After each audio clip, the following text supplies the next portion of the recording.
Commission, March 5th to order, 2013, and call for the roll, please. Commissioner Alvarado. Yes.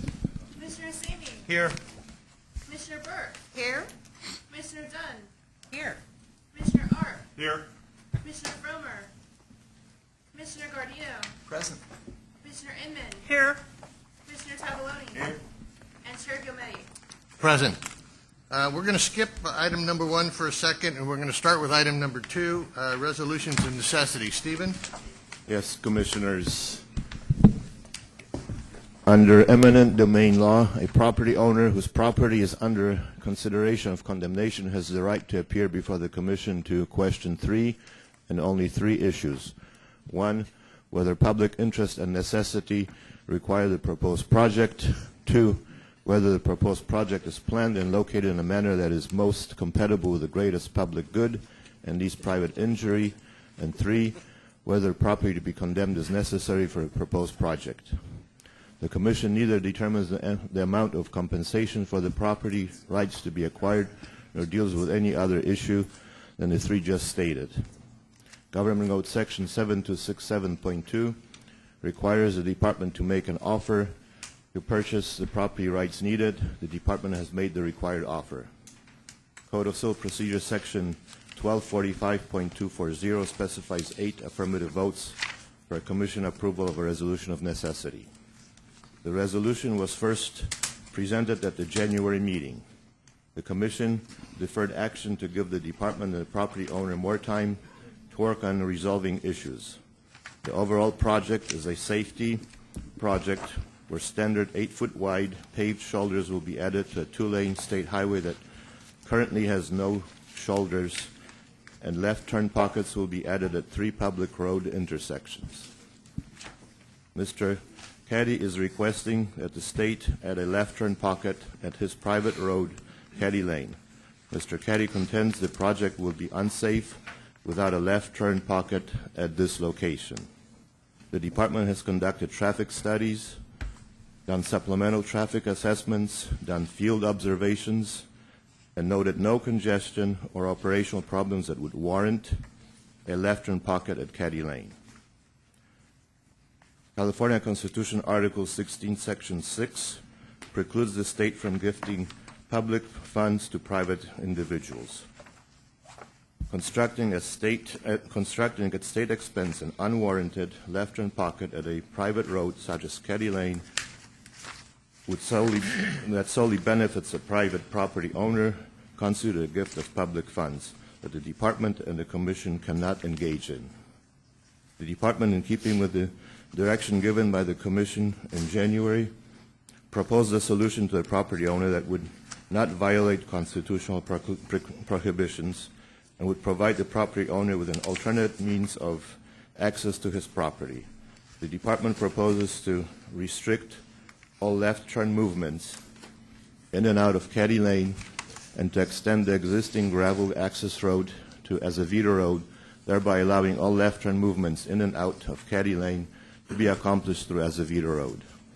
The gravel extension would be compensation for damages to the property due to loss of direct left turn access from Caddy Lane on and off of State Route 12.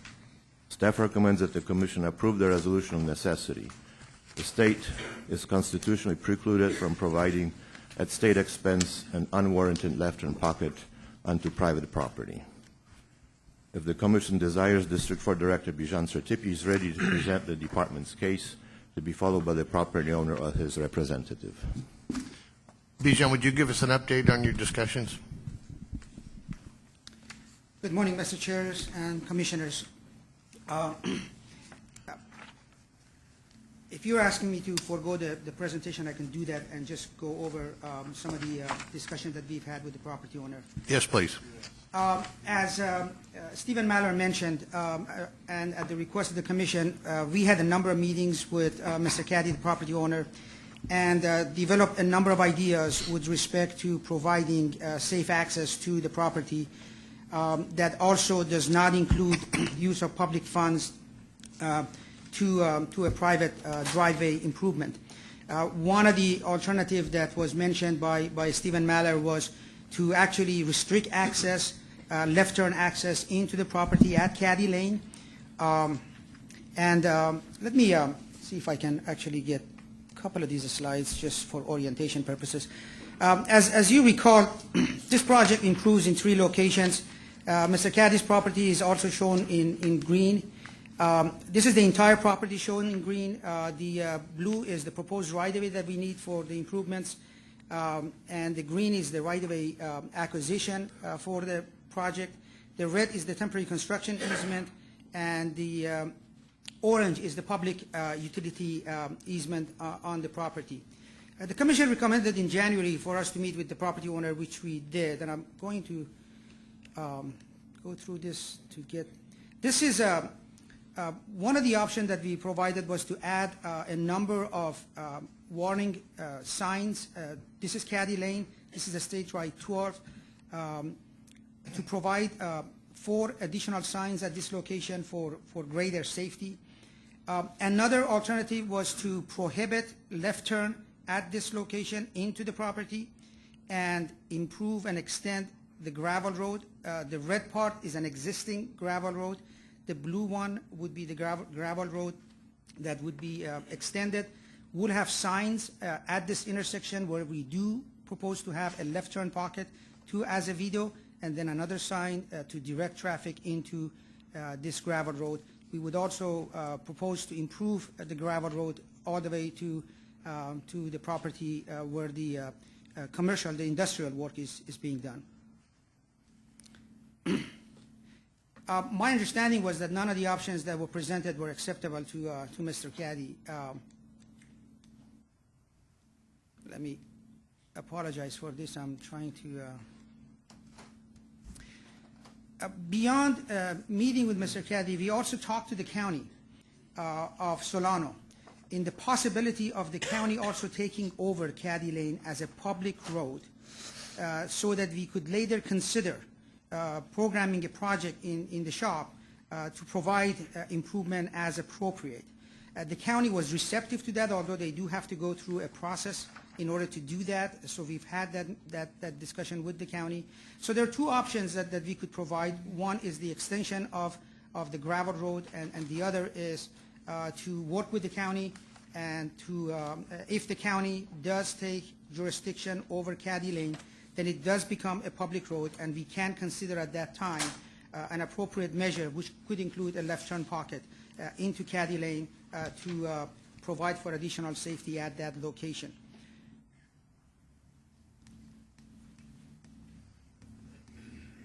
I'm just going to go to the last. In summary, the public interest and necessity requires that we have the proposed project. This project is planned and located in a manner that will most compatible with greatest public good and least private injury.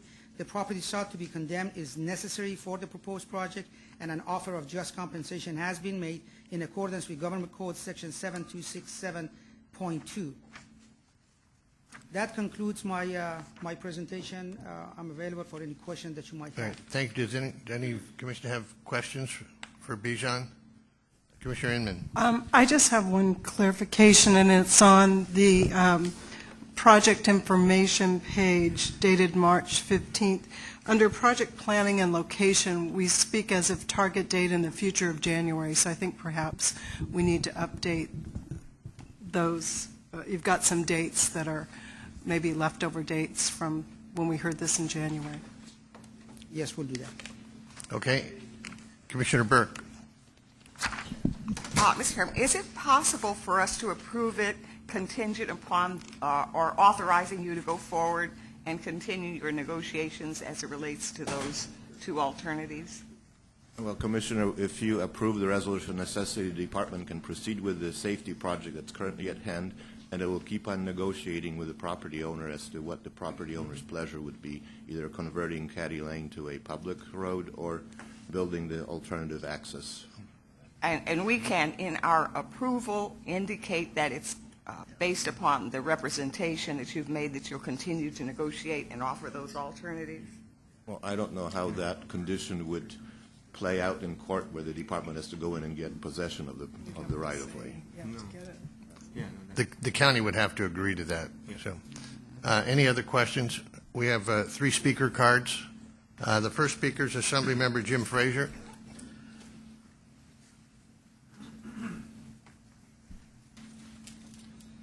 Welcome. Good morning and thank you. I am one of your new Assembly members. And a member of the Assembly Transportation Committee. Absolutely. Thank you for identifying that. And I have been before this commission before on the Sand Creek project out on the Highway 4 bypass, and I, again, thank you for your kind consideration of that project. It is moving like you wouldn't believe, and it's a great addition to East County. But I'm here in respect to Mr. Caddy's, as one of my constituents, and I appreciate Bijan's presentation from Caltrans, and I, in the interim, love the addition of the additional signage as a safety measure for that proposed area. Something that I'm very much in support of, but I'd like just to read a letter that I'll put into the record for you. I'm writing this letter in support of the completion of the State Route 12 turn pockets and shoulders that will improve safety and benefit drivers in this corridor. As a father who has lost a daughter in a car accident, I care deeply about road and driver safety in order to reduce collisions and save lives. For this, I encourage a favorable solution with regards to safety concerns from property owner Robert Caddy. Excuse me. Mr. Caddy's industrial park has a number of businesses that provide jobs for about 80 employees, including Williams Mobile Service and Rio Vista Tire that services the Rio Vista fire engines. The safety of these employees is a concern that Mr. Caddy has expressed since the start of the SR-12 planning in his March 13, 2008 letter. That was published in the Environmental Impact Report. The left turn pocket that Mr. Caddy has asked for will lessen congestion and greatly improve safety. According to the statewide integrated traffic records system, SWITRS, from 2006 to 2011, there's been a total of 66 accidents from post mile 22.712 to 23.508, and of these accidents, 26 have resulted in injury, and unfortunately, none have resulted in death. Caddy Lane is a private road, and public funds are not typically used to provide a left turn lane into a private property, as it would be a gift of public funds. The solution that was recommended at the February 5th, 2013 meeting between Caltrans, Solano County, and Mr. Caddy was making Caddy Lane a country road, therefore, a county road. Therefore, the construction of a left turn pocket would not be a gift of public funds. Mr. Caddy has voluntarily offered the additional land needed to complete that left turn pocket. I believe this is the best feasible solution to this problem and will improve the safety and congestion of SR-12. As for the culvert that Mr. Caddy has suggested, I have faith that Caltrans will take action in addressing the flooding problem that has made this highway impassable at times and affected many families along SR-12. I do not want to see this project, this crucial project, postponed, but I want the needs and safety of the citizens taken seriously. And as a member of the Assembly that drives that route to get to part of my district, I would appreciate the fact that we look at this project, and I will work with the county to secure the agreement for the Caddy Lane project moving forward. So I thank you for your kind consideration and look forward to working with you in the future. Thank you. Appreciate your support. The next speaker is Mr. Caddy.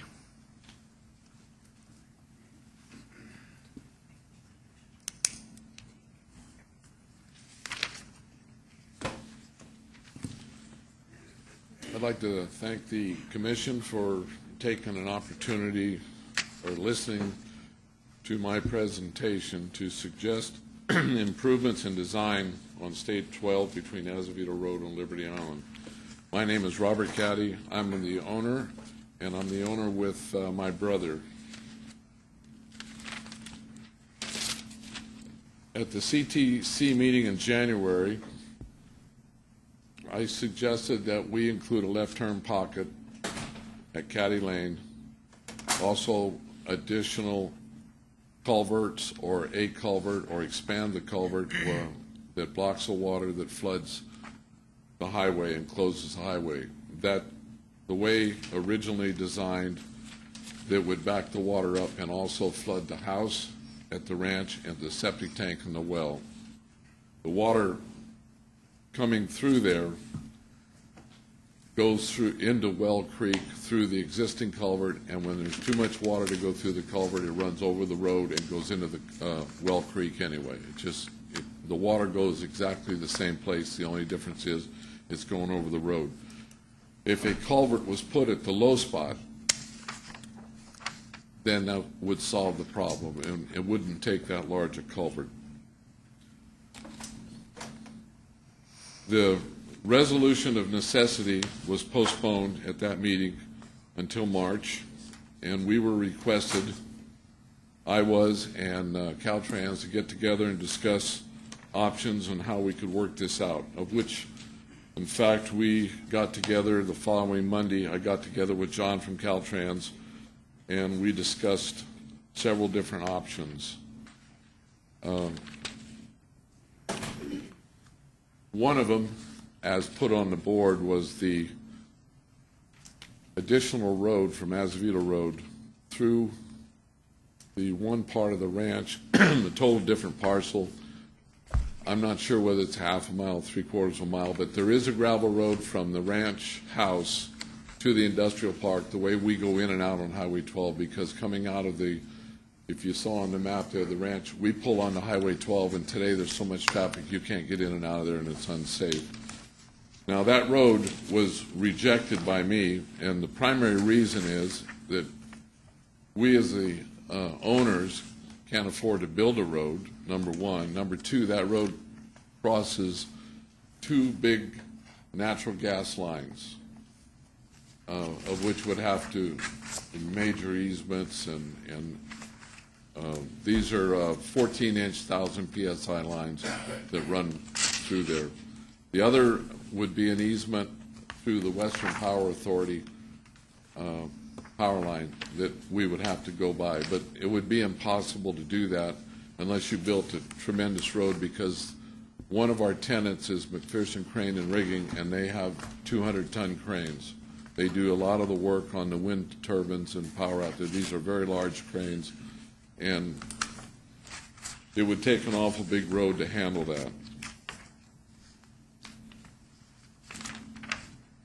On the 5th of February, we had a meeting at the ranch house there, and we had two Caltrans folks, one being Mark Weaver. We had 4 individuals from Solano County, Matt Tuttle, the Director of Public Works, and his engineers, the Mayor of Rio Vista, and myself, and we discussed a lot of different things. Probably the most prominent thing discussed was the feasibility of converting Caddy Lane to a county road. Solano County was going to go back and take a look at that and see how that was working. We, as landowners, have agreed that we would donate the land, and we would also, after identifying how far the county road had to go in, we'd pick up all the maintenance on the road. The road is a public road now. It's just not called public, but where the traffic goes in and out, there's no locks or gates, but we would pick up the maintenance, because I know the maintenance would be an expense for the county that they probably really don't want to handle. The following week, or a week ago, I met with Supervisor Sprilling. He called over to the county, and they were working on that project. We haven't heard back how they're coming. The engineers were going to try to figure out just how we could do that. If we were able to do that,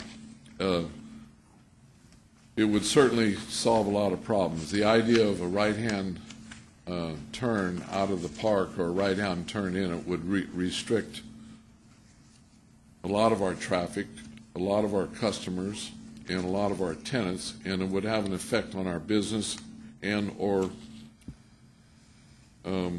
employment at that point. We're not in favor of that project at all.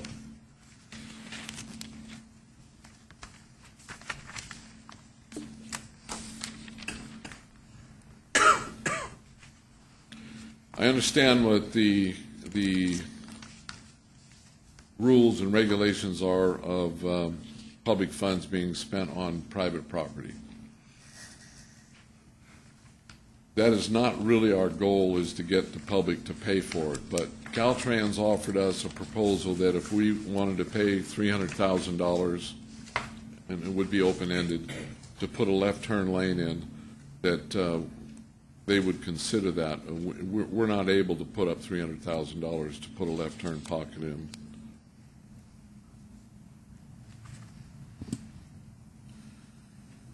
And the road from the new access from Azevedo Road to Caddy Lane would be almost impossible. Now, recently, on the 25th of February, there was a letter from Caltrans, and in that letter, they indicate that with the, and this letter went to the mayor of the Highway 12 Association, Gene Vick, and in that letter, it indicated that with the wider shoulders, the wider road, wider shoulders, that there could be sufficient passing room on the right at that intersection. I'm not sure whether that was, if that's being proposed, or that was a suggestion for the Highway 12 Association. The signage, I believe, is an excellent idea. Today, I think one of the problems is the traffic stops at the Trilogy stoplight. They're headed into the country. They take off. They don't see any signs saying there's a left turn lane or industrial park or anything. And the accident in December, we're not sure what happened, but the garbage truck, when he looked up, the secretary was parked in the road trying to make a left turn. And I showed those pictures at the last meeting. It was rear-ended. Mr. Caddy, if I could move this along a little Okay. bit. It sounds to me like the Azevedo Road solution doesn't work for you. No. But the conversion of Caddy Lane into a public county road does work for you. Yes, sir. Okay.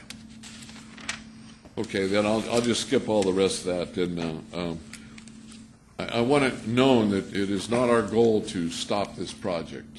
I've been on the Highway 12 Association for 15 years. We've worked very hard to get the money to fix this road. The road needs fixing. It's a dangerous road, and we want to keep this project on the books. If we have to postpone it 30 days while the county designs the county road or what they have to do, I'm more than willing to do that or work with the county in any way. Thank you. All right, thank you. Any questions of Mr. Caddy? Okay, thank you, Mr. Caddy. We have two more speakers. Mayor Norman Richardson from Rio Vista.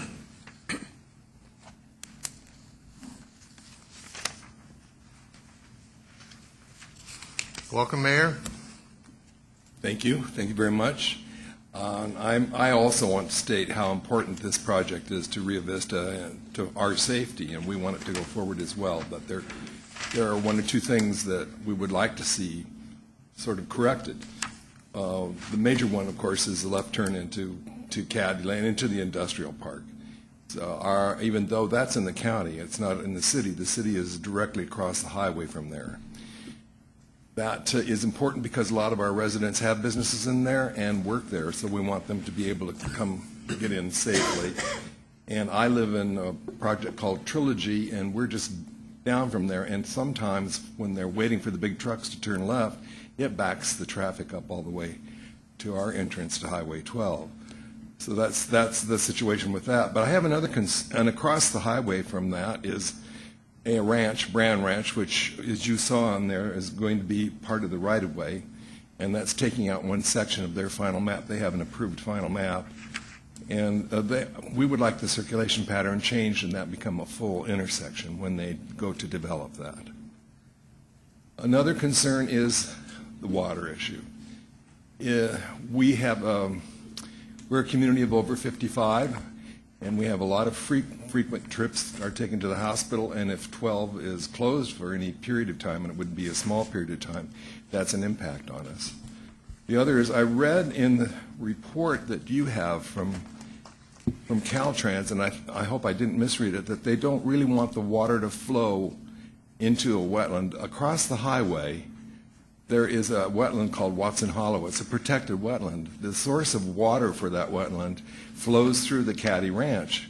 If they block that, that wetland would possibly dry up some parts of the year. So we would like the water issue addressed, and we want to work with Caltrans, and we hope this project goes forward. I have a letter that I wrote to Mr. Sartipi. I would just like to give it to the clerk for it to be circulated to the commission. Thank you. Okay, Or thank do you. you have any questions? Any questions for the mayor?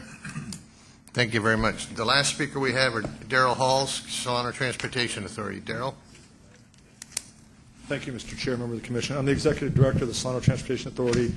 Following your action in January to table this, we happened to be here, so we actually met with Caltrans and discussed what some of the options they were exploring. It was clear that a number of them really involved the counties, so we brought the county in to work with Caltrans. The city also was involved, and there were some subsequent meetings. I think you're hearing some of those discussions today.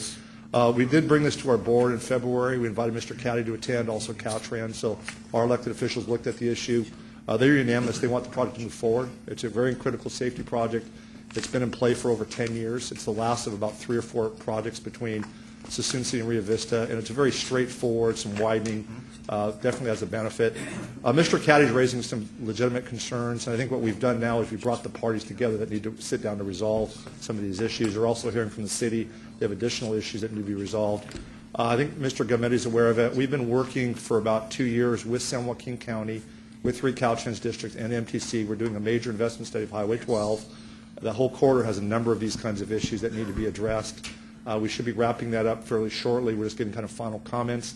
It looks at replacing 2 bridges, Rio Vista Bridge and the McCollum Bridge, which both need to be replaced. It's a major truck corridor, has a lot of these types of issues, and so very important. The 2 actions my board is requesting is that you move the safety project forward so it can get wrapped up. And number 2, we ask Caltrans to continue to partner with these agencies. STA is committed to doing that, so is the county, so is Rio Vista. We need Caltrans to keep working with us so we can resolve these legitimate issues. So unless there's questions, that's where we're at. Thank you, Darrell. Commissioner Arp?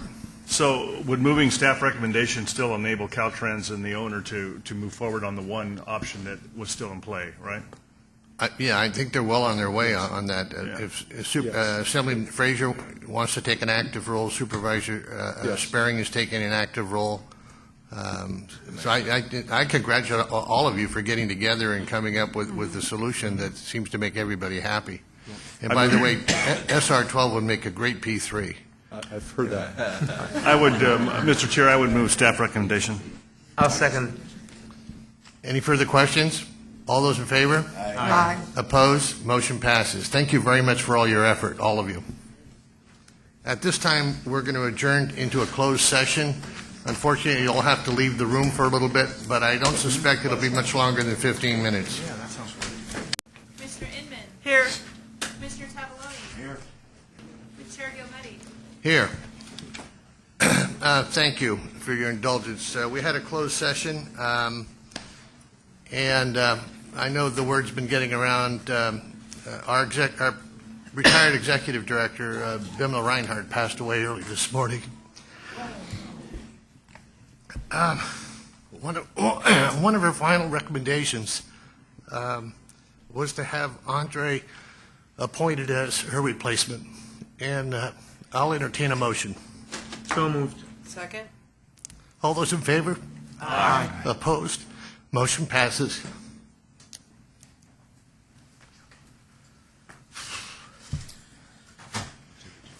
Mr. Chair, you made a suggestion in closed session that we adjourn today's meeting in honor of Bimla's decades of service to our state and the wonderful life that she led as an example to many. And, sir, if that is still your motion, I would love to second that as well. Thank you, Carl. At our next meeting, we have some plans in celebration of her life that we'll share with you at our next meeting. Mr. Chair, just one comment. Commissioner Arp. I want to thank the chair and all those who have deliberated on this. This is a rough morning. It's been a rough time, and but this meeting where we were deliberating about BIMLA's replacement has been in the works for a while and was scheduled, and I want to personally recognize that Andre has stepped up time and time again over these past 2 years, when, as well as the rest of the staff, when it was needed. BIMLA was a trooper, and for many, they would not have recognized what she was going through day to day, because she always put the smile on her face, and she showed up for work, and she was there. But Andre was right behind her and did a lot of heavy lifting, and he has shown all of us that he is capable for this job. So this was not a decision that we made at this split moment. It's a decision that we have deliberated on for some time. Thank you. Okay, moving on with our business, which you would want us to do. Number 3, welcome to the region. Steve?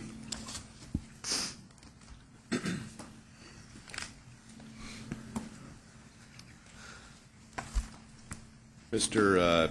Chairman and Commissioners, it's my, I guess I'd call it duty today to welcome you to the San Francisco Bay Area on this difficult day. And I had planned to talk about the Bay Bridge, and if you don't mind, I'd like to still talk about the Bay Bridge. It was one of BIMLA's favorite projects, and she was an incredible asset, not only to you, but to our state, and especially to the Toll Bridge Program Oversight Committee, on which she sat with Malcolm and myself.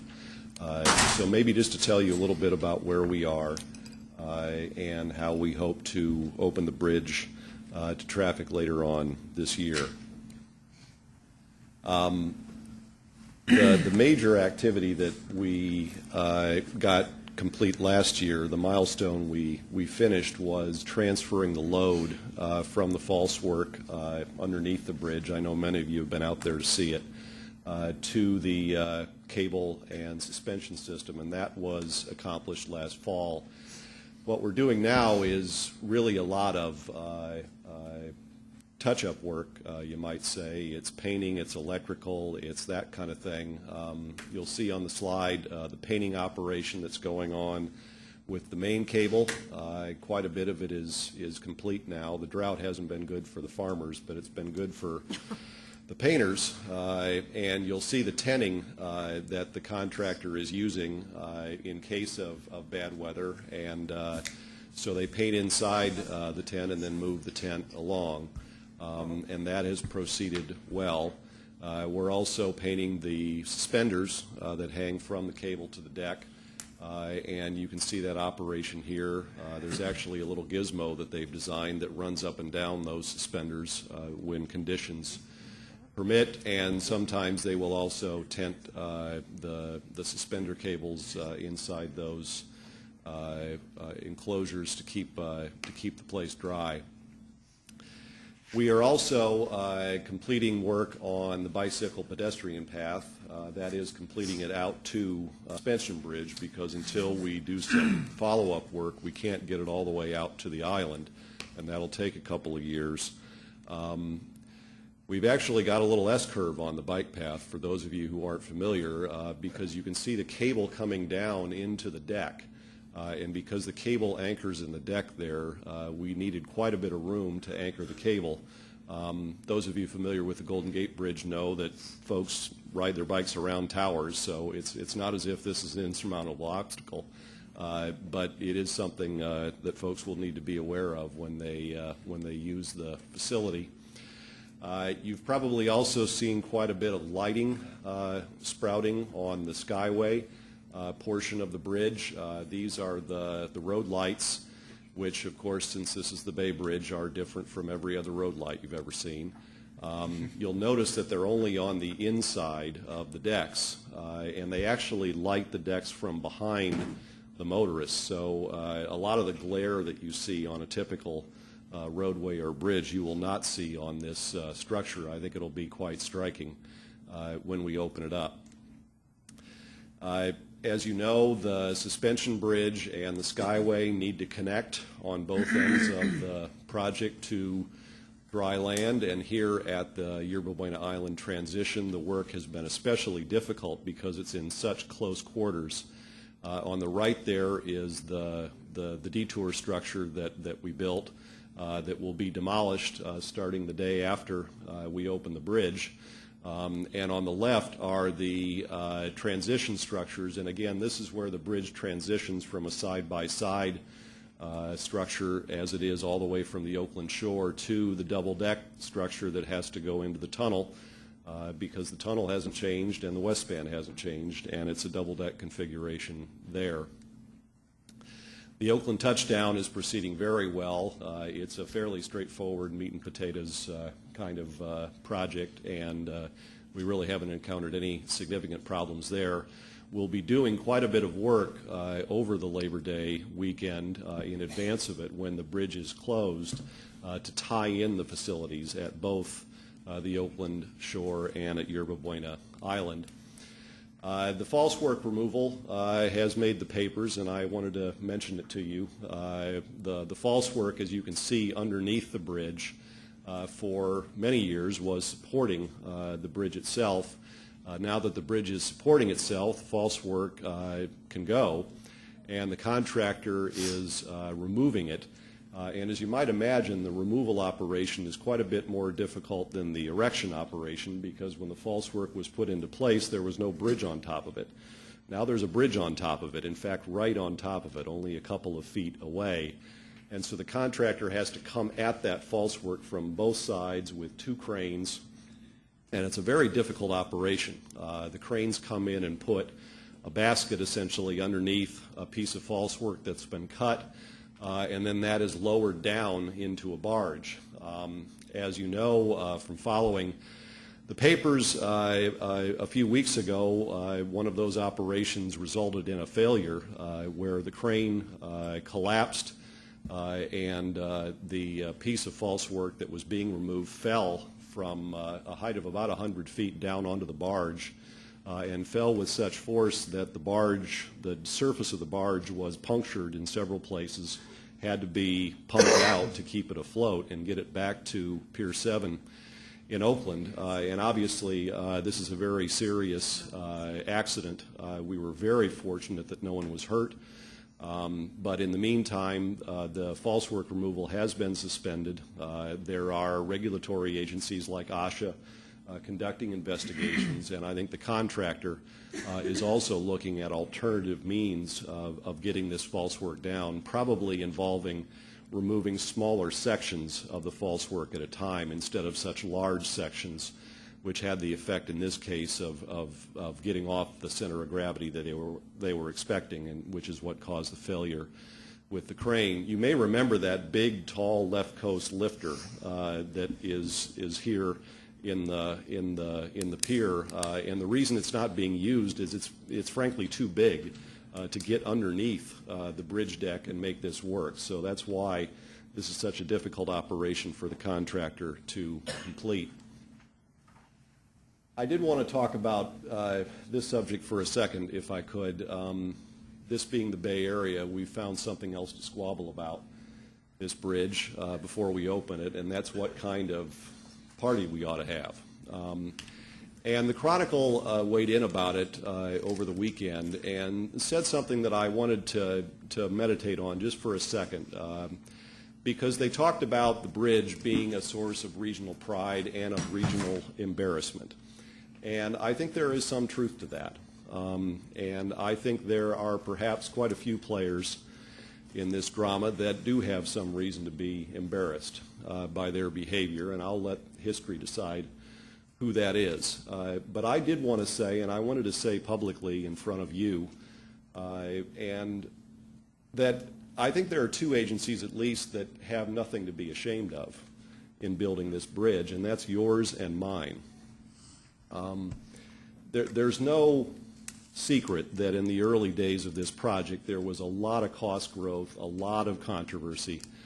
But as you recall, in 2005, when the legislature established the final funding package for the bridge and established the Toll Bridge Program Oversight Committee to manage the project among three agencies, we were given a budget, and we were told to live within that budget, and we were told by the legislature, essentially, we don't want you darkening our door ever again. And we have not. That was 8 years ago, and this program is still living within that budget. And frankly, if we play our cards right with the demolition of the existing structure, we will probably wind up with some money left in the kitty after completing these projects. I will also say that when we established the Oversight Committee, we set a target date for opening the new East Span. We did that in 2005, and that date was 2013. So we have lived within not only a budget, but we have lived up to, I believe, the schedule that we established. And I think that's something we can take great pride in. I especially want to commend this commission, both former and current members, who shouldered a lot of political load in trying to get this bridge built. In terms of former commissioners, I remember especially Commissioner Hallisey, Commissioner Kellogg. On the current body, I remember especially Commissioner Arp, Commissioner Alvarado. If you ever have a problem with the Longshoremen's Union, Commissioner Alvarado is the man to see. Just as this bridge, this bridge has the capacity both to astonish you and amaze you, as well as frustrate the living hell out of you. And so it's not surprising in that sense that the Chronicle would write an editorial like this, because there have been good and bad times on this project. But I think ultimately, and I wanted to thank you especially, the California Transportation Commission has a great deal to be proud of in completing this project. And I especially wanted to thank you for all of BIMLA's efforts on the project. Her grace, her good humor were really meaningful in the work that we did. And with two strong-willed guys like Malcolm and me, sometimes she was required to break a tie. Not very often, but every once in a while, and she always did it with that grace. Maybe concluding with the other part of the story, because of course our work on the Toll Bridge Oversight Committee, your work on the Bay Bridge, we were involved in the story in the middle of things. We really weren't there at the beginning. There are two bridges, however, that we have retrofitted in this program that we have been involved in from the start, soup to nuts. And that's the Antioch and Dumbarton bridges. And as you can see on the slide, they're both done now. The Antioch Bridge was completed on time and $8 million under budget. The Dumbarton Bridge was completed 6 months early and $21 million under budget. That is a testament to me about what we can do when we work together. And I continue to believe, despite all the ups and downs, despite the roller coaster ride on the Bay Bridge, that the partnership we have formed, the Commission, my board, and the Department of Transportation, really is a model for how we can deliver large infrastructure projects in the future. So I appreciate the time that you've given me today. I appreciate your leadership, and I especially appreciate and will greatly miss my very good friend, Bimla Reinhart. Thank you, Mr. Chairman. Thank you, Steve. Any questions? Okay, thank you very much. Moving on to item number 4, approval of the minutes. Second. Have a motion and a second. All those in favor? Aye. Those opposed? Motion passes. Andre, you want to give the Executive Director's report? Thank you, Mr. Chair. The only thing I wanted to request is your approval for the meeting schedule for the remainder of this year. We've made some changes to locations. The dates are the same. It's just we switched some locations around for several reasons. We also, just as a note, deleted one of the town hall meetings that was scheduled in April because it was intended for a particular location, and that location wasn't really prepared to take that on at this point in time. The town hall meetings, as you know, are really provided for the rural counties outside of the urban areas to showcase some of their projects and their needs to the commission. So I just wanted to put that plug in, and if there's any interested parties that want to look for future town hall meetings, is to make sure they contact us, and we'll happily bring those back to the commission. And with that, Mr. Chair, I just ask that you approve the revised schedule. Can I have a motion? So moved. Second. I have a motion and a second to approve the new meeting schedule revised. All those in favor? Aye. Opposed? Motion passes. Move on to commission reports. Any commissioner care to give us a report? Commissioner Dunn. Just want to commend CFE for an outstanding conference this year. Legislators, transportation officials, really some very interesting discussion on the future of transportation funding. Well done. We're looking for Will Kempton to prepare some notes and distribute them to everyone in attendance. I'd be happy to share with the commission, but some very, very thoughtful discussion. I was proud to be there. Thank you. That would be great. Would you give them to staff, and then staff can get them to us? Thank you. All right, moving on to item number 7, commissioners meeting for compensation. Move approval. Have a motion and a second. All those in favor? Aye. Opposed? Motion passes. Secretary Kelly's report. Thank you, Mr. Chairman. I want to touch on 3 items, and I'll do so quickly here. The first is I just want to follow up on a comment Steve Heminger made about the success of the Toll Bridge Project Oversight Committee. I worked on that legislation for Senator Parada at the time to put in place, sort of remind everybody that, the fundamental success story of a major transportation project involves partnerships. And this project had, in my estimation at that time, lost that partnership feel to it. And the creation of the Toll Bridge Project Oversight Committee was about reinstating that. And I'm so pleased to hear Steve recount for you all and know that you all participated in a process that has kept very, very difficult construction projects on time and under budget for the last 8 years.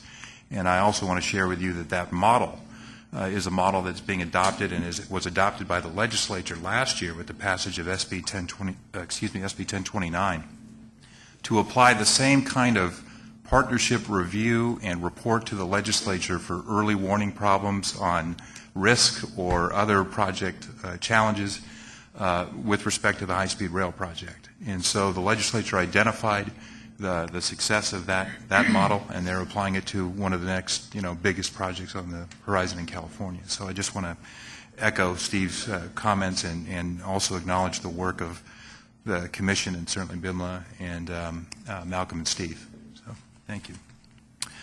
Secondly, Mr. Commissioner, Mr. Chairman, a couple of things we talked about leading up to this meeting that I want to report on here. I first want to thank the Chair and the staff here at the Commission for the fine work done on the needs assessment for transportation needs in late 2011. I want to thank the Chair and the Commission staff for now helping us launch off of that broad needs assessment toward a sort of joint development of an investment plan for California. And as I think everybody in this room knows, the governor in his budget and in the State of the State speech tasked what will soon be the State Transportation Agency, effective in July 1, with getting stakeholders together and starting to move from a broad needs assessment to a more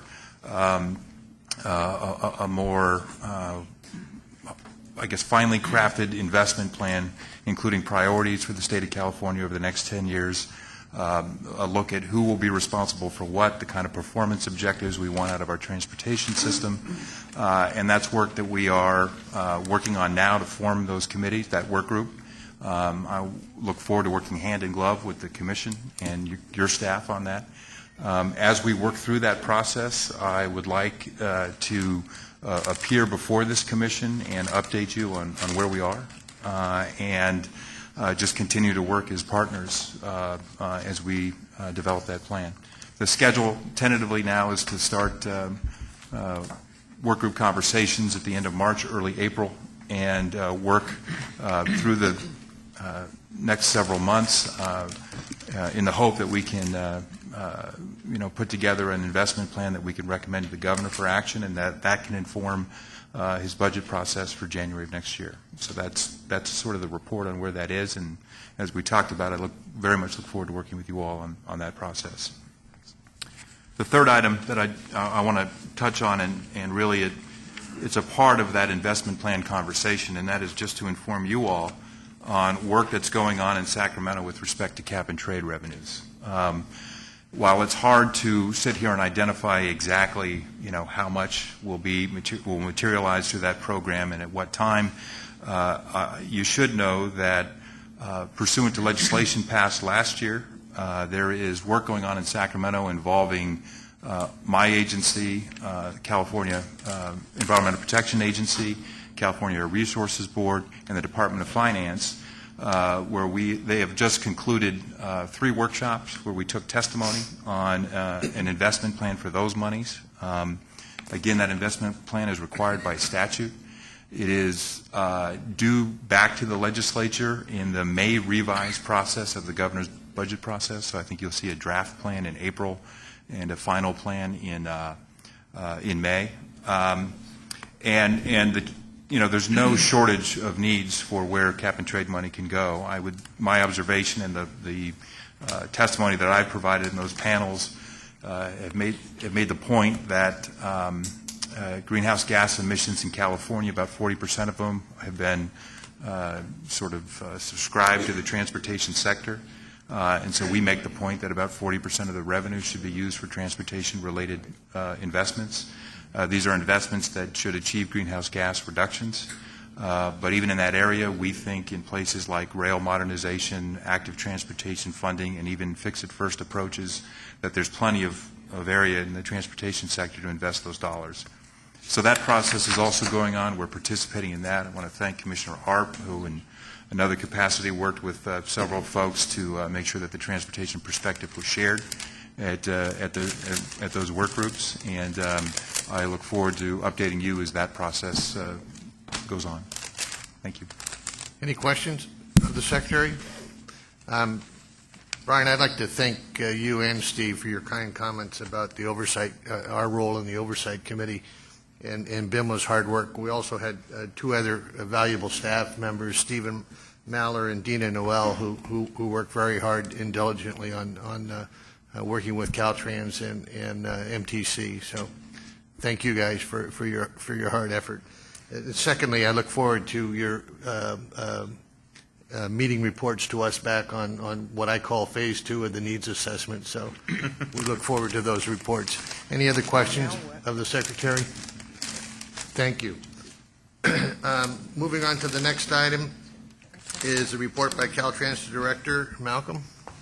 Thank you, Mr. Chair. Let me extend my congratulations to you on your chairmanship, as well as Commissioner Gardino as vice chair. I haven't had the opportunity to do that. And let me also express my appreciation to your outgoing chair, Mr. Tavoloni. We have the utmost respect for you and the utmost amount of love. Congratulations to Andre for his new appointment, and certainly I want to offer up my condolences to you for the loss of your former executive director and very dear friend to all of us. A couple of personnel announcements. We've appointed a new Chief of Division of Transportation Planning, Ms. Katie Benoir, who will be leaving my office as my Chief of Staff. That appointment was effective on February 19th. She has a vast amount of experience in planning in rail and mass transportation, regional blueprint planning, multimodal corridor planning, and she has a BA from UC Berkeley and a master's in urban planning from Columbia University, so I look forward to working with her in that capacity. One other appointment on our staff is I'd like to announce the arrival of Ms. Melanie Perrin as our new Legislative Affairs Director. She comes to us from the Department of Conservation and brings a wealth of experience in legislative affairs as well. I'd also like to update you on February 7th, the Department released a 600-page report summarizing all our gamma testing, and the GAMDAT report is available, and it was peer-reviewed by FHWA, and FHWA concluded the effort was more than complete and thorough. If you'd like more information on that, I'd be more than happy to share that with you. FHWA also did a peer review on our foundation testing branch on the controls and practices that we have there, and all those recommendations have already been implemented.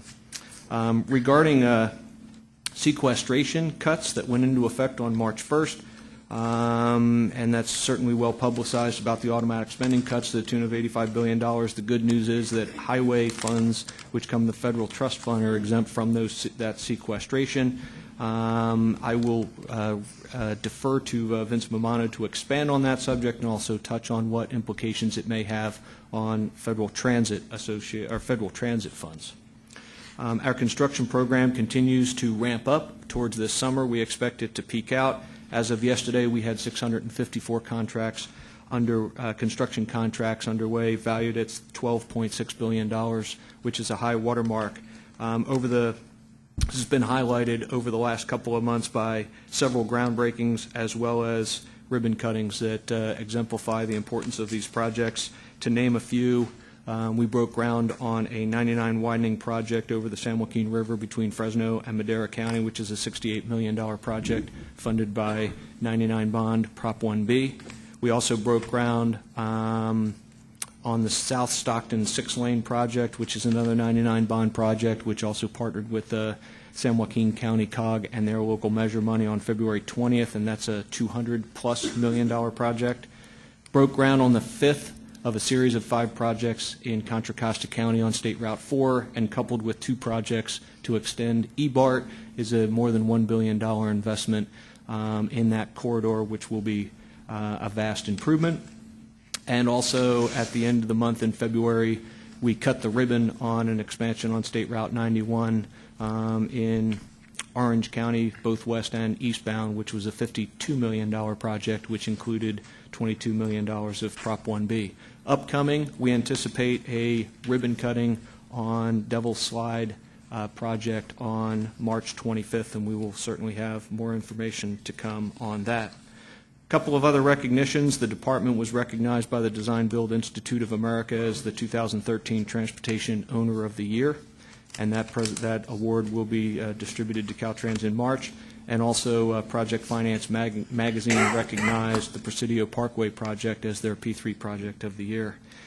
Highlight just a couple of CTC agenda items that you have on your agenda today. Division Chief of Budget Stephen Keck will present the draft assumptions to the 2014 fund estimate, which will determine new programming capacity for both the STIP and the shop. He will also discuss the significance of the recent gas tax adjustment that was made. You also have on your agenda a proposal for the last 2 design-build projects in our 10-project pilot program, and I look forward to that discussion and hopeful approval. Komi Ajizi will talk about the draft state rail plan, and I look forward to your input on that as well as your comments. The draft was released to the public in February.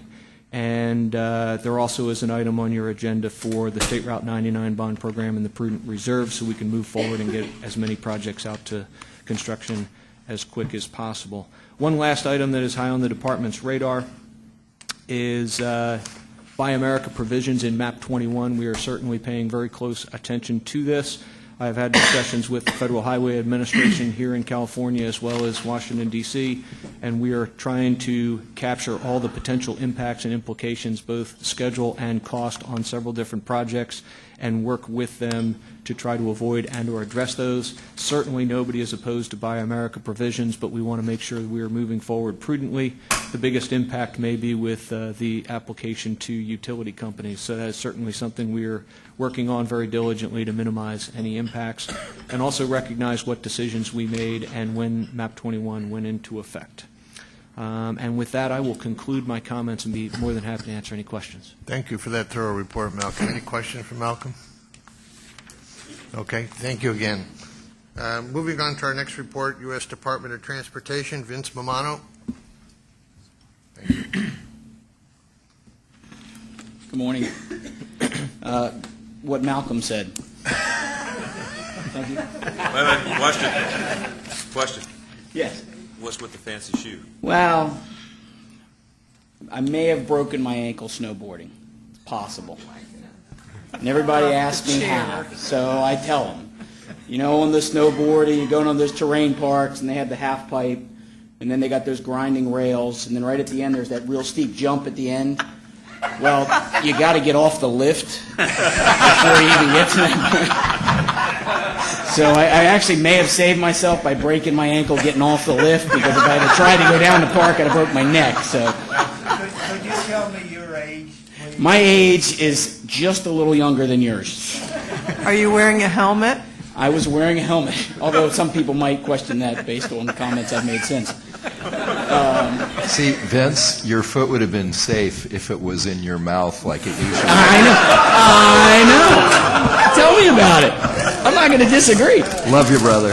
I can't argue with you. You're speaking the truth. But the good news is I'm here and sequestration didn't affect me. So I'm sure that you all were very concerned that I wouldn't be here. So I know you are. I feel the love.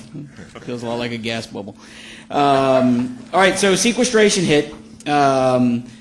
From a federal highway standpoint, because we're out of the Highway Trust Fund, very minimal effects to our program under Federal Highway Administration. There's a couple under emergency relief and one other area that had come from the general fund. So sequestration is primarily hitting the general fund. I spoke with our partners at Federal Transit Administration. You're going to get a little bit bigger hit out of the Federal Transit Administration programs. Looking at about a 5% administrative cut. They're not sure. I just spoke with the regional administrator, Leslie Rogers, today. They're not sure that that's going to be furloughs or not, but it's potential furloughs. So from a staffing standpoint, that may affect that. The big things that it's going to hit is the capital investment side, which is in the new starts and the small starts. So they're still right now evaluating the impacts to that on how that's going to affect all the programs. I know that's a big interest here in this room. What is exempt from it is the formula and bus grants. So there is some stuff that's exempt under the FTA program, but there will be some hits in the FTA program. So I spoke with Leslie Rogers about that, and we'll see if we can make sure we can get you guys an update on what the impacts of that are as soon as we can when they know, because they're still evaluating how that goes. March 27th, March 1st was a biggie from a sequestration. And by the way, sequestration is actually a word. If you type it into Word, it comes up, and I even looked it up in Webster's. I'm not sure that it means what we're doing, but it is actually a word. So that's coming. March 27th is the end of our continuing resolution, which is essentially our ability to spend the money that we've said in our authorizations that we can spend. So that's a big hit. That's coming March 27th. Sequestration may be softened in the continuing resolution. I've heard different things about. There's some proposals that are out there now that soften it some, don't get rid of it, but soften it some. So I'm sure you know as much about that as I do. But March 27th is a big day for the continuing resolution of federal government also. Wanted to give a round of applause to Rachel Falsetti and the team that worked on the MAP 21 road shows. They went to Oakland, LA, Fresno, and Redding in January and February, and I just kind of want to read off the names just to let you know how many people were involved in this. This is one of those things. I was at a division administrators meeting in the West recently discussing this with my counterparts in the other states in the West about what they're doing. And I was explaining to them what Caltrans has done and the partnership that you guys have talked about several times have worked on to implement MAP 20. Well, at least get information out there and get some feedback on it.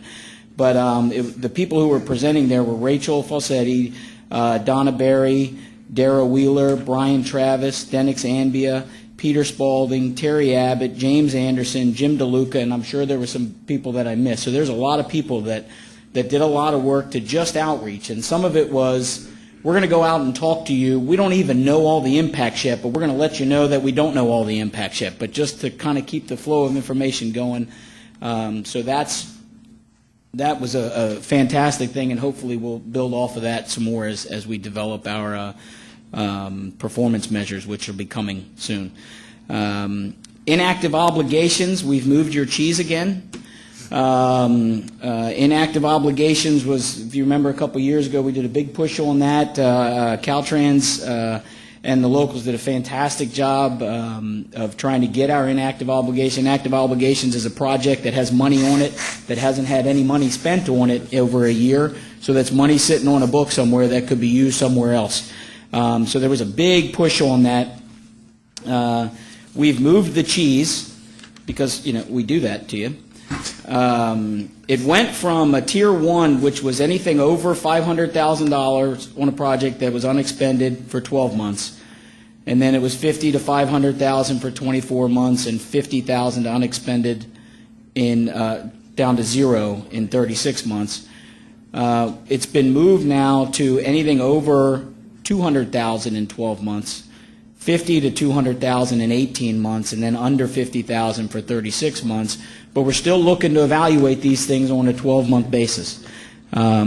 So we're in the process of a rulemaking to implement this. This was an executive or an order from the administrator because it's part of that process. I know it's a challenge for everybody, so I kind of want to make sure as I look back here, it was me, it wasn't Caltrans that moved the cheese, but please work with us and work with Caltrans to try and get those numbers down. It's a lot of money that's sitting on the books, and Caltrans has already done a huge effort to get those numbers down in the first place. And we were up at a very high number, and we're in the 2s and 1% now, which is fantastic. Our DBEs, we're getting a lot better participation in that. We're over 10%, I think, right now in our DBEs. Our goal, I think, is 12.5%. There's still a lot of work to be done in that area. So we're looking for everybody to really make a big effort in making sure we're putting the DBE goals on contracts that are aggressive goals and really evaluating and getting the DBEs to work here in California. Last thing is Buy America. Okay, thank you. I don't want to talk about Buy America. Malcolm talked about that earlier. The big thing for Buy America, the big change in Buy America is it used to be if you had a federal aid contract. So we'll take a bridge, say for instance, that might have had a cable stay in it, hypothetical situation. If you have, or actually anything, really, essentially it used to be this contract. Your environmental document might have been this long, but your contract that you're working on right here with the federal dollars was this long, and because it had federal dollars, you must have Buy America provisions on it. Everything else in that big thing that didn't have federal dollars on it, you didn't need to have Buy America provisions on it.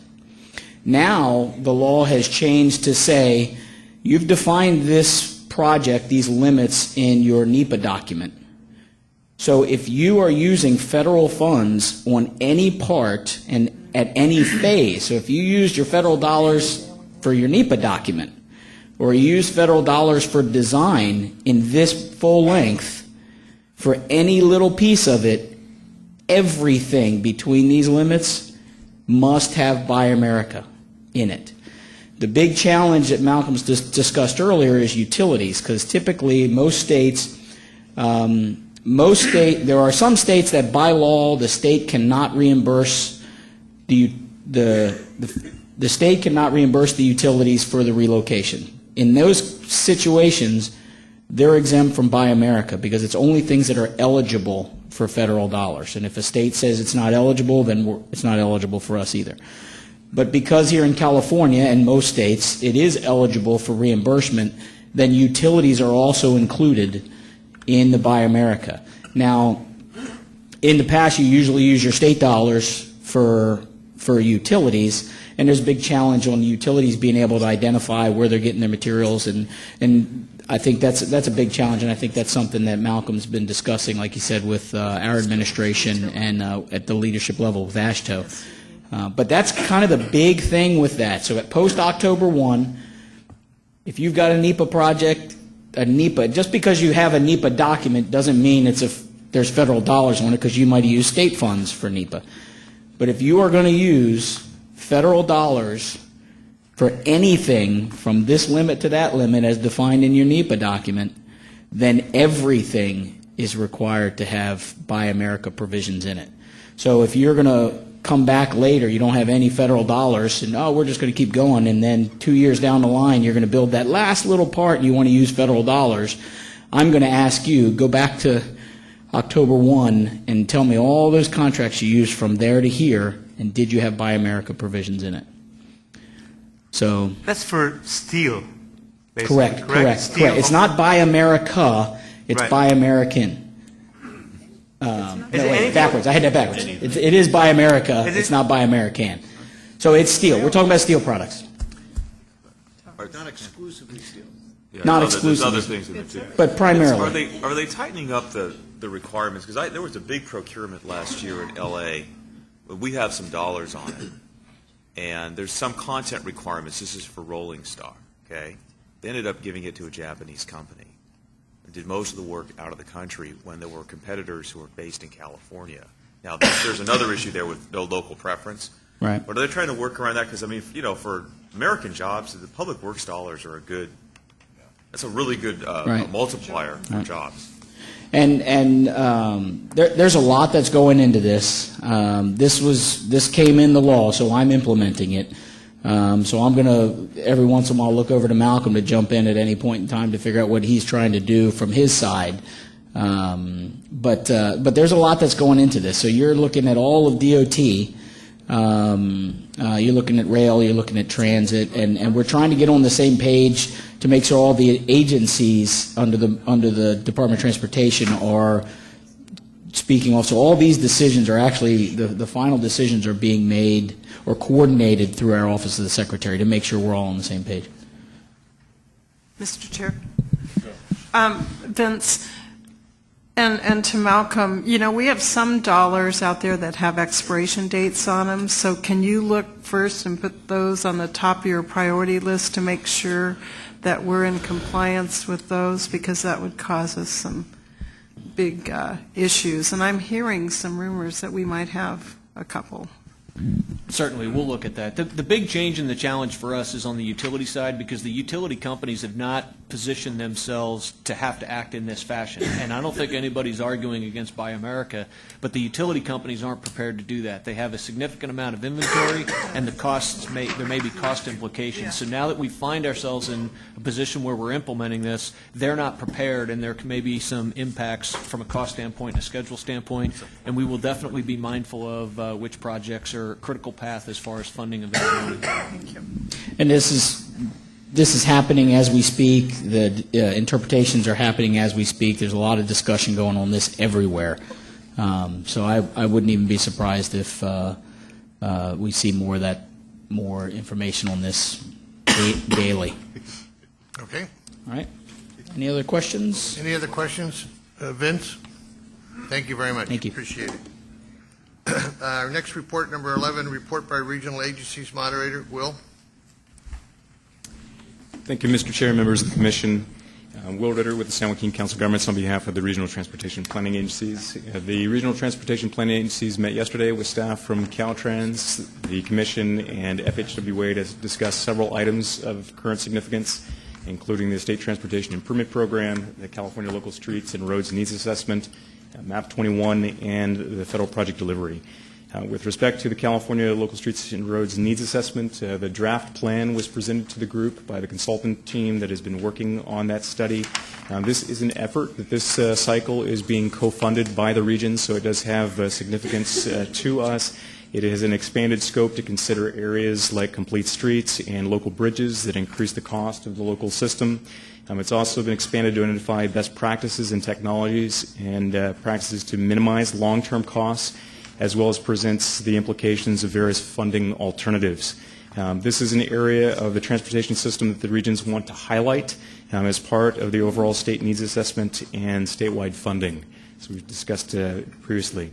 With respect to MAP 21, the regions discussed several fiscal year 2014 MAP 21 proposals that had been developed by different regions of the state, and with a focus on common regional principles and funding distribution concepts. These proposals included the Southern California Roadmap that many of you may have seen, as well as a proposal out of the Rural Counties Task Force.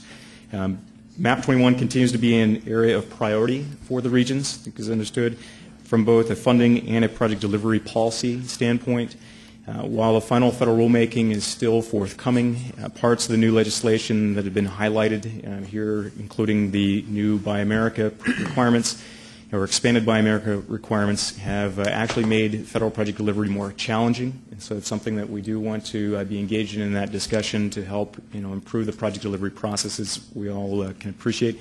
The regions will be continuing the partnership with Caltrans, the CTC, and the Federal Highway Administration as part of the MAP 21 working group to address both funding distributions and policy to promote project delivery.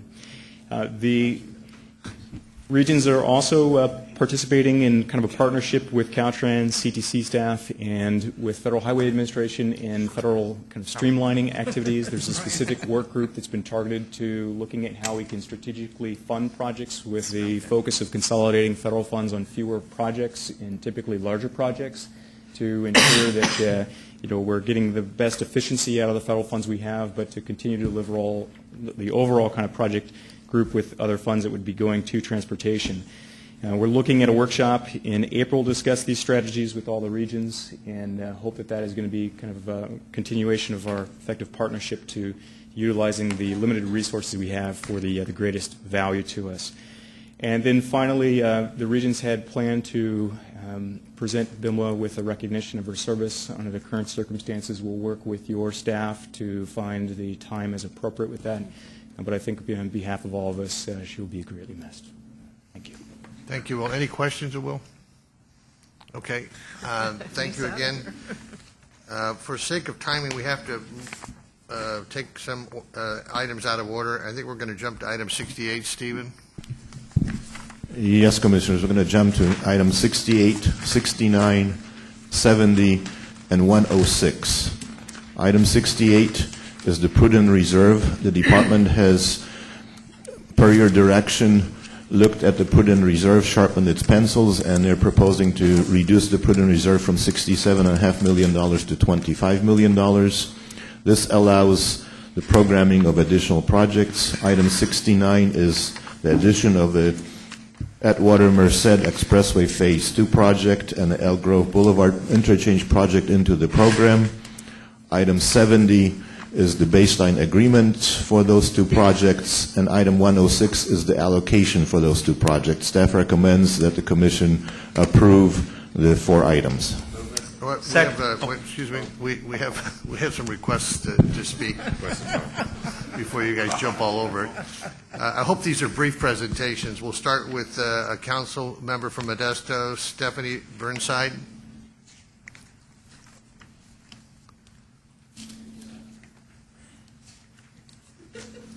Followed by Carlos Yamzan, Executive Director.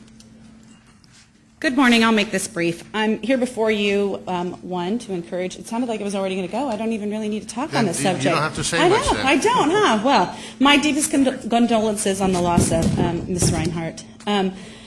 I just would like to encourage you guys to approve the prudent reserve so we can move forward with the AME and the Pellendale project. The Central Valley desperately needs some jobs, and I'd like to see some the moving of dirt. So with that, our city of Modesto is definitely on board and financially invested in the Pellendale project. We have currently already spent $10.3 million in environmental design and the right-of-way access. So please, let's move some dirt and get some projects going. Thank you for your brief presentation. You bet.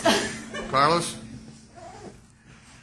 Good morning. Thank you, Mr. Chairman, members of the Commission. Very briefly, just seconding what one of my bosses basically said is thank you to the Commission for the consideration of dropping the prudent reserve, working with Caltrans and CTC staff, and we look forward to moving some projects. And with regards to Bimla Reinhardt, I knew Bimla when she was a right-of-way agent, and I was a transportation planner in District 10, so you can see how long ago that was. That work was a lot of fun. This is a lot of fun, but that work was fun too. We were very pleased when she actually spoke 3 years ago at our Regional Policy Council, and we were looking forward to her and the Commission coming back in October. So she will be missed, and thank you again for the opportunity. Thank you very much. Okay, I entertain a motion. Move it. So moved. Second. I have a motion and a second. All those in favor? Discussion. Just one comment, Okay. please. I want to recognize Norma Ortega from Caltrans. She worked expeditiously with the Central Valley COGS and with Caltrans to reduce the reserve amount to something that's more appropriate. Hard. To get the dollars out to get these projects moving, put people to work in Central California. And I also want to wish condolences to Bimla's family. I wish she was here today to see these projects moving forward in the valley. She was very sensitive to the needs of the valley, which suffers from substantially higher unemployment than the rest of the state. And she would be proud today to see 2 projects get released ahead of time. Thank you. So we have a motion and a second. All in favor? Aye. Opposed? Okay, motion passes. Now we'll do the report from rural county. Sharon?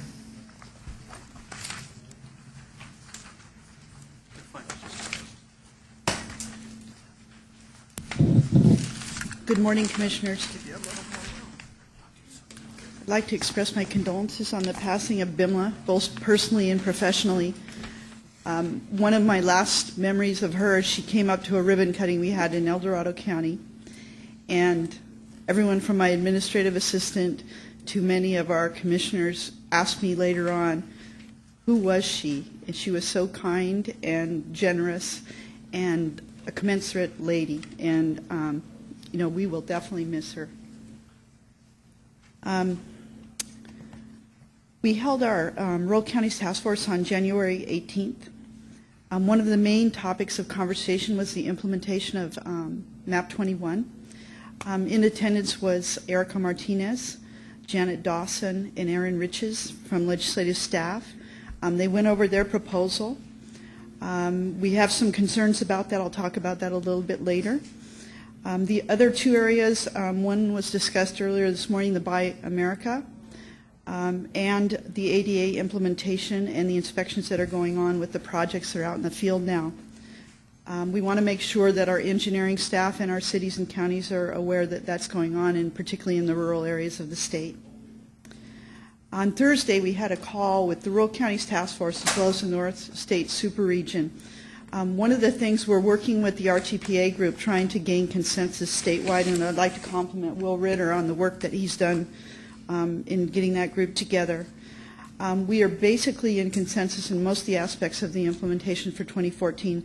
However, we are still concerned about the surface transportation program and that it not strictly the funds be distributed on a population basis, but be reflective of maintaining and building a transportation system and having performance measures that respect that.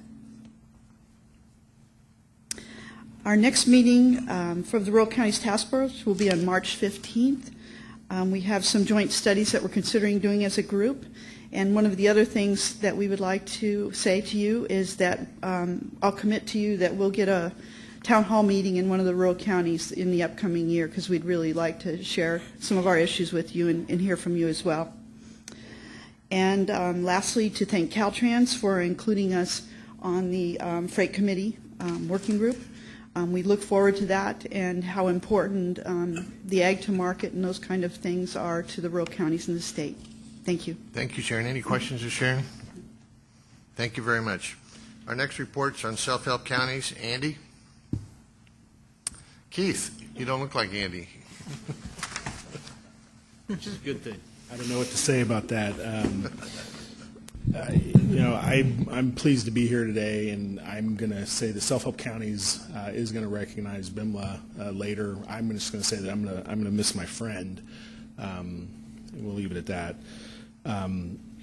Self-help counties has been actively pursuing an educational campaign to talk to members of the legislature. As you all know, we have 38 new members in the Assembly and quite a few in the Senate as well, but we're working to develop educational material to outline the funding crisis in transportation and infrastructure that's looming. The gas tax is diminishing. The Proposition 1B funds are coming to an end, and there's a real drop-off that we see. So we're trying to talk about the roles of self-help counties and the measures that we've passed and how we can leverage additional funding by bringing more to the table locally and having an accountability that the voters can look at and feel comfortable with. And I think we've got some good materials that we'll be looking forward to sharing with the commissioners as well as members of the various staffs, transportation committees in the Assembly and Senate. We're also working in partnership with the department and would like to thank Malcolm and his team on a program review that's kind of looking at making sure that as the Secretary looks at his program review that we're hitting all the points that are going to allow for our partnership to continue and to make sure that it's a seamless partnership. We've got a 10-point working document that we've been meeting every other month on. We're meeting again. We've been very pleased with the progress that we've made and just want to thank Malcolm and his staff for being very open to suggestions and working together. We also are meeting with Secretary Kelly. We'll be meeting with him again next month. We meet quarterly just to make sure that the local partnership in regards, and I won't go over all the MAP 21 and cap and trade issues that have been addressed previously, other than to say that we're participating with the coalition. We think it's important work. We'll continue to do so. And with that, I thank you for your time. Thank you, Keith. Any questions? Commissioner Fromer? Just a quick comment. Keith, if we can work with you guys on educating legislators about the funding crisis, please let us know. It's a conversation that Bill and I had a few weeks before she retired. But we have 38 new members of the Assembly, a lot of new members of the Senate. And the curious thing is, because of the change in term limit rules in California, many of these people will be able to stay a long time, 12 years. I wish that when I started in the legislature, someone had come to me and explained to me how highway funding worked. Nobody ever did. But it's a really important discussion to have right now. So if we can help with that, anything that you need, let us know. Really appreciate you guys doing that. We're going to be scheduling meetings. The documents that Self-Help County has produced are available on our website, one of which is specifically with the funding and has not only the graph of the 1B funding that drops off, that's, I think, gets people's attention, but also the diminishing tax revenue. So it's on selfhelpcounties.org, and you just click it and you can download the PDF. But thank you very much for your comments, Commissioner Fromer. Thank you, Keith. Any further questions? Thank you. Okay, our next report is state and federal legislative managers. Susan? Commissioners, the last date to introduce bills was February 22nd, 2013. Staff is currently monitoring the bills that are included in your pink agenda item, approximately 32 bills that staff is monitoring. If there are no suggested additions or deletions to the bills that staff is monitoring, staff would recommend that you accept the staff report. Okay. Any questions of Susan? Thank you. The next item is budget allocation capacity update. Mitchell and Stephen. Commissioner Stephen Keck will be making a presentation for the department, and afterwards will have a brief comment. Good morning, Chair and Commissioner. Stephen Keck with Caltrans. I'll try to be brief on what was going to be a little bit longer than normal presentation, but I'll be quick because the fund estimate after this one is, I think, the more important of the two items. First, in terms of allocation capacity and where we are for the year, we've allocated about $1.5 billion towards 416 projects. It's only about 30% of the total capacity for the year, but about 60% of the remaining capacity is in the bond area, and the lion's share of that is TCIF, and I think it's well known we expect a lot of those projects to be coming in the fourth quarter of the year. The good news for this report is that the item I've been talking about for a few meetings now in terms of the weight fee backfill has been more or less resolved with the Controller's Office. You may remember from previous conversations, the state highway account was shorted about $110 million in 11-12. In a series of corrective actions, the Controller has fixed those amounts. So we were repaid that $110 million in the last quarter of the calendar year. The error that the Controller originally made that it created this imbalance did continue into 12-13, and we estimate there's about $26 million still owed from the current year error, and we don't anticipate any issues with the Controller fixing that as we move forward. Big change in the department's budget for this year is that we have entered into a zero-based budget program at the order of the governor, who issued an executive order last year directing all state departments to undergo a review of their budget that's more comprehensive than the traditional manner. We've been working with the Department of Finance in collaboration to develop what needs to be a 4-year plan to look over the department's entire budget, because we are a very large department. We're looking for efficiencies and ways to accomplish what we need to get done with less resources, and also looking in some areas that maybe it doesn't make sense to do anymore. So we're looking to streamline our base. For most of the programs, it's not intended to be an annual thing, but it will be reviewed periodically. And we began with 2 programs in the current year. The governor's budget includes proposals for local assistance and for planning. I'm not going to go into the details, but I will briefly talk about the ATP.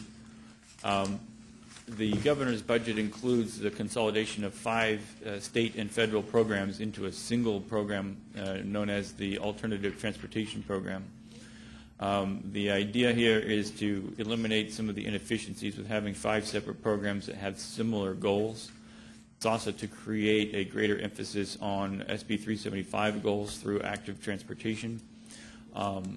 The administration did develop a trailer bill for this program, which is available on the Department of Finance website. And that trailer bill envisions the CTC having a pretty significant role in developing the guidelines and the program projects for the ATP. There's a lot of discussion to be had with the legislature on this item, and there'll be a lot more discussions about the ATP as we move forward towards the budget.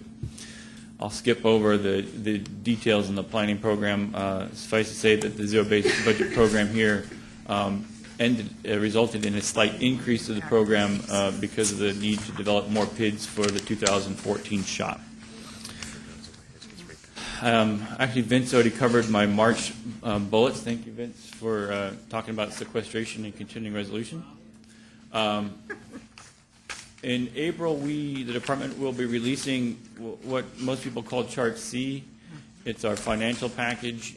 For those of you who don't know what Chart C is, it's a chart. It's about 3 feet by 4 feet. It details graphically the department's budget. It is a fantastic educational tool, both to follow our budget and also to convince other folks exactly how complicated this information is. We've had to skip it at odd times in the last few years because of furloughs and other cuts, but we're back on it, and it will be released in April. The May revise will come out in mid-May, which we will see new revenue estimates for the year, and you'll see a few more zero-based budget plans for other areas of the department. And finally, and I think maybe the most anticipated thing I'm going to talk about today, is this action that the Board of Equalization took just last week to increase excise taxes by 3.5 cents per gallon on that price-based excise tax. This is the swap that was made to replace sales tax. So the Board of Equalization is required each year to go back and look at how much we would have collected if we were still doing a sales tax.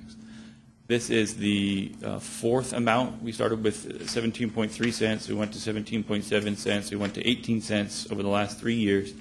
This is for next year, starting July 1st, and it's an increase of 3.5 cents per gallon, which is a phenomenal increase. In terms of dollars, this will generate $525 million more than what was generated in the current year. That's a lot of money.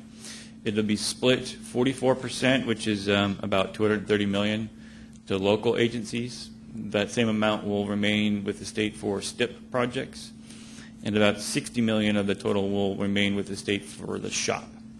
So this will very significantly impact especially STIP capacity next year. So when we develop our STIP capacity for next year, we'll take this into account. I think Mr. Weiss had mentioned on some occasion earlier that there was an issue with capacity or estimated capacity for next year maybe not being up to the program value. This will certainly help that, if not eliminate that issue. That ends my presentation for this item. Okay, any questions of Stephen? Okay, item 16. Question here. Oh, excuse me, Commissioner Inman. Thank you, Chair. On slide number 6, you were talking about the planning program, and we're talking about streamlining, reducing, and then... And then the net increase? Yeah, and a net increase. So I think maybe need a little asterisk or something with that, because it looks a little strange to me. Certainly. Would you like me to explain the increase or Negative reduction? I can do that. So the PID program has been reviewed annually for some time now, and this zero-based budget review looked at the rest of the planning program. So we looked at some areas that we could achieve efficiency, and those areas did receive cuts, and I think the total is almost 20 positions. What we're dealing with, though, is a need to create more PIDs for the 2014 shop, which is coming up pretty soon, and that is going to require an increase in workload. So while the base planning program is going down in size, we need to create more PIDs for the shop, and so we'll need more resources for that. So it's a net change of an increase of 10. Okay, Commissioner Arp? Just quick, that 3.5 cents is welcome, and it's the first time I feel that they're actually giving the real, I mean, the last couple of years I was really wondering what kind of true-up they were doing, but this is a real one. And I have to give a little thanks to Brian Kelly for his role back when the tax swap was first negotiated, because we went through this whole discussion at the time about making sure that the sales tax would true up in some mechanism, and this is what it is. So, you know, we're seeing some real money coming out of it now. Mitchell, did you have a comment?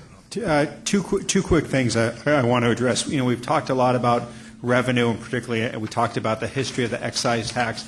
There were a couple of things I wanted to point out. First of all, this is about a 10% increase overall when you look at the total excise tax from the state perspective. It's a great thing and certainly is well needed. It is going to create a little bit of a perception challenge for us in talking about new revenue, because it's very complicated how this works, and it's not really an increase. The second thing I wanted to point out, this is a nationwide.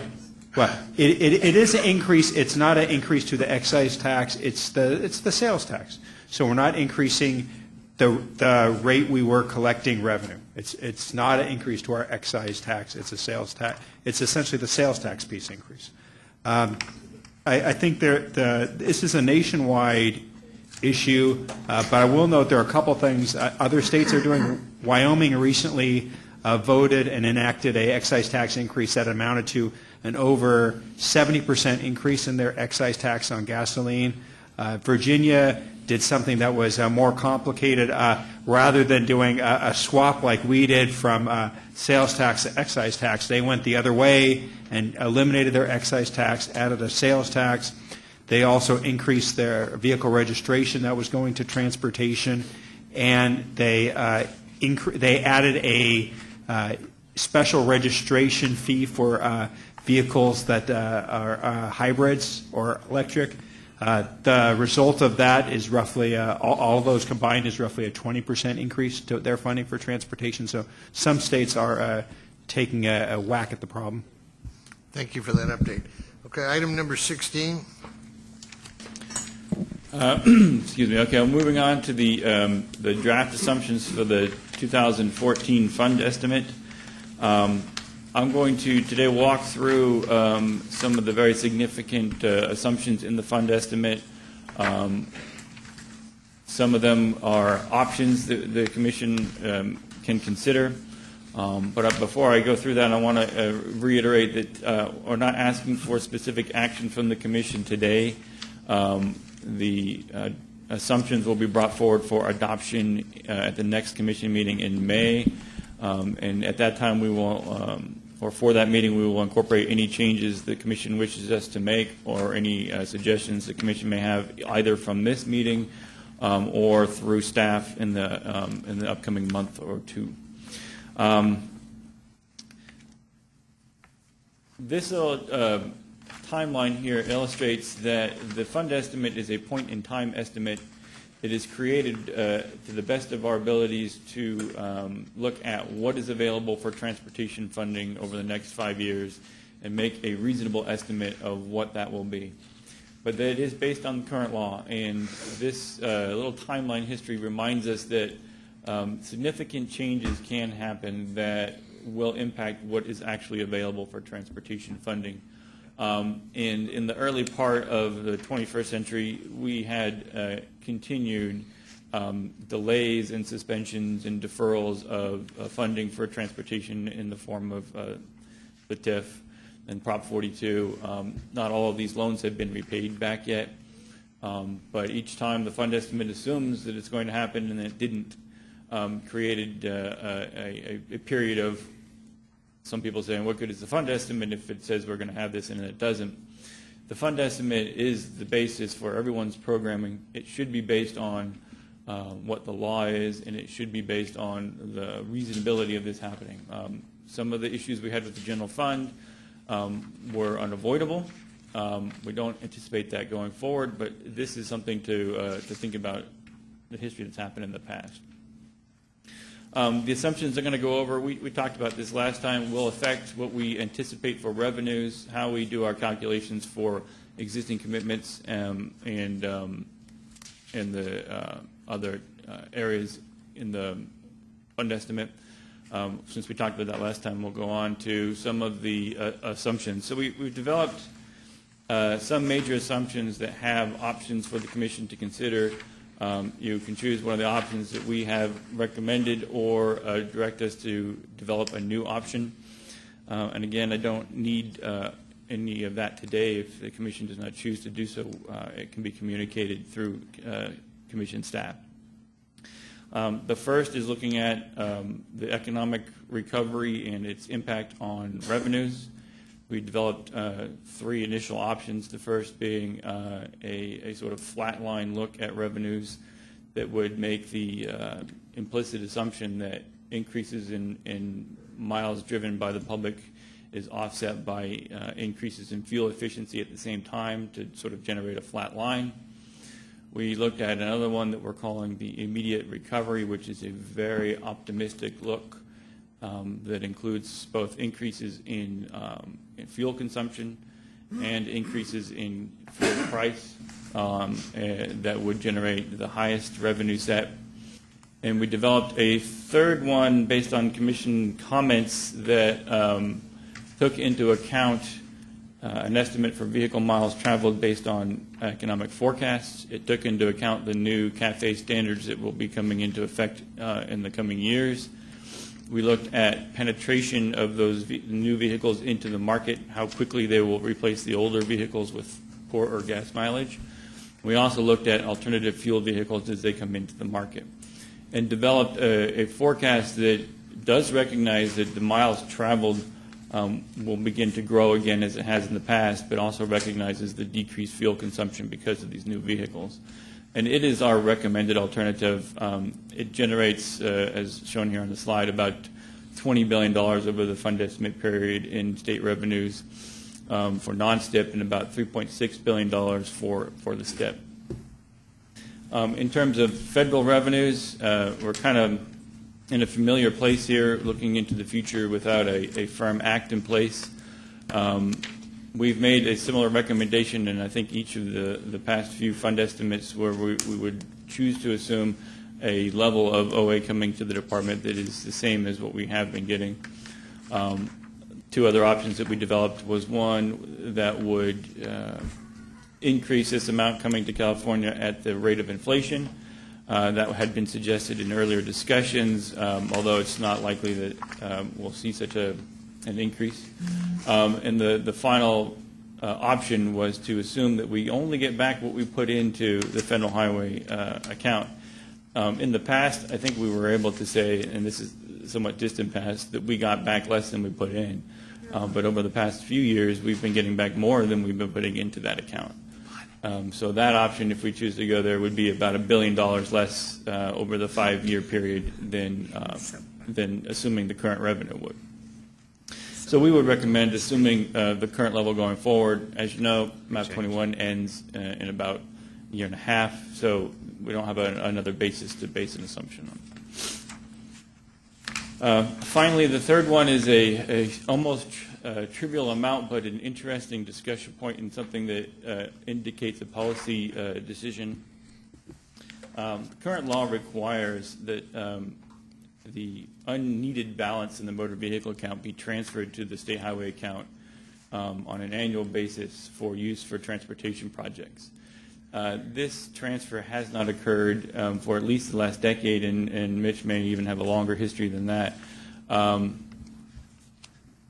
We have done an analysis and gone back and looked at all the balances in this account and determined that if a transfer were made as per the current law, it would average about $35 million a year. Since it has never happened, though, we didn't think it was prudent to assume that that amount would continue to come into the fund estimate. So we're recommending that we assume a certain level that is nominal and yet will state the claim, so to speak, to this fund that does exist without resulting in a significant overstatement of revenues if, in fact, it doesn't happen. Mitch, can you remind me, did the Commission send a letter on this at the last time? I think about every fund estimate the Commission has sent a letter. Okay, thank you. So the Commission has notified appropriate parties, including the Controller's Office, I think, regarding this statute. We have not seen any movement on this transfer for some time. So we do recommend this sort of in-between assumption to stake our claim but not overestimate revenues too much. And I just wonder what had changed. If we hadn't gotten any in the past, what makes us think that we have a chance, or are you just making a statement? Well, both. So what has changed over the last 10 years is that the state of the economy in general and the general fund especially has changed. We're looking at, I think the LAO has seen surpluses in the near future. The other thing is if we abdicate our claim on this and assume nothing in the fund estimate, then we have no chance whatsoever. Okay. So if you don't answer the question, the answer is no.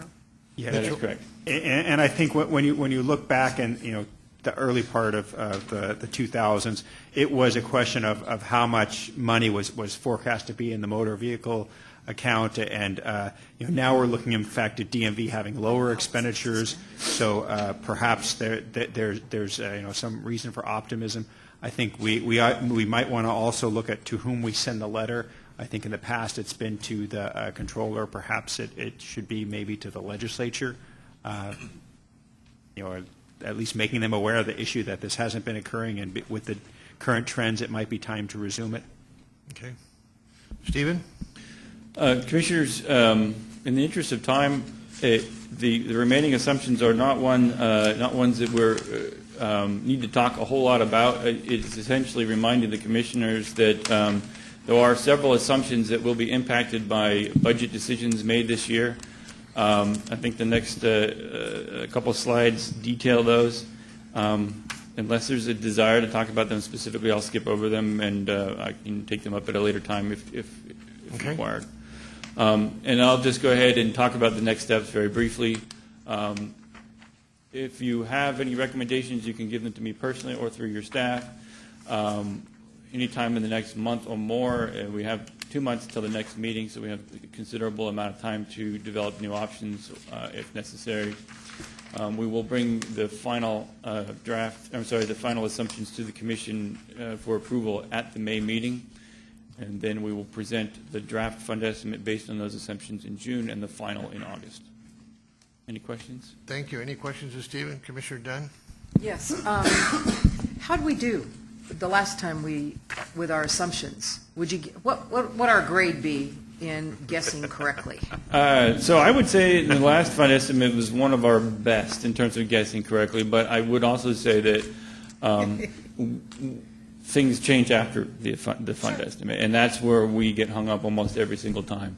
So I would say last time we did very well. You give us an A? I'm a tough grader. That's what I want. I want to know what your grade is. I'll give you a B+.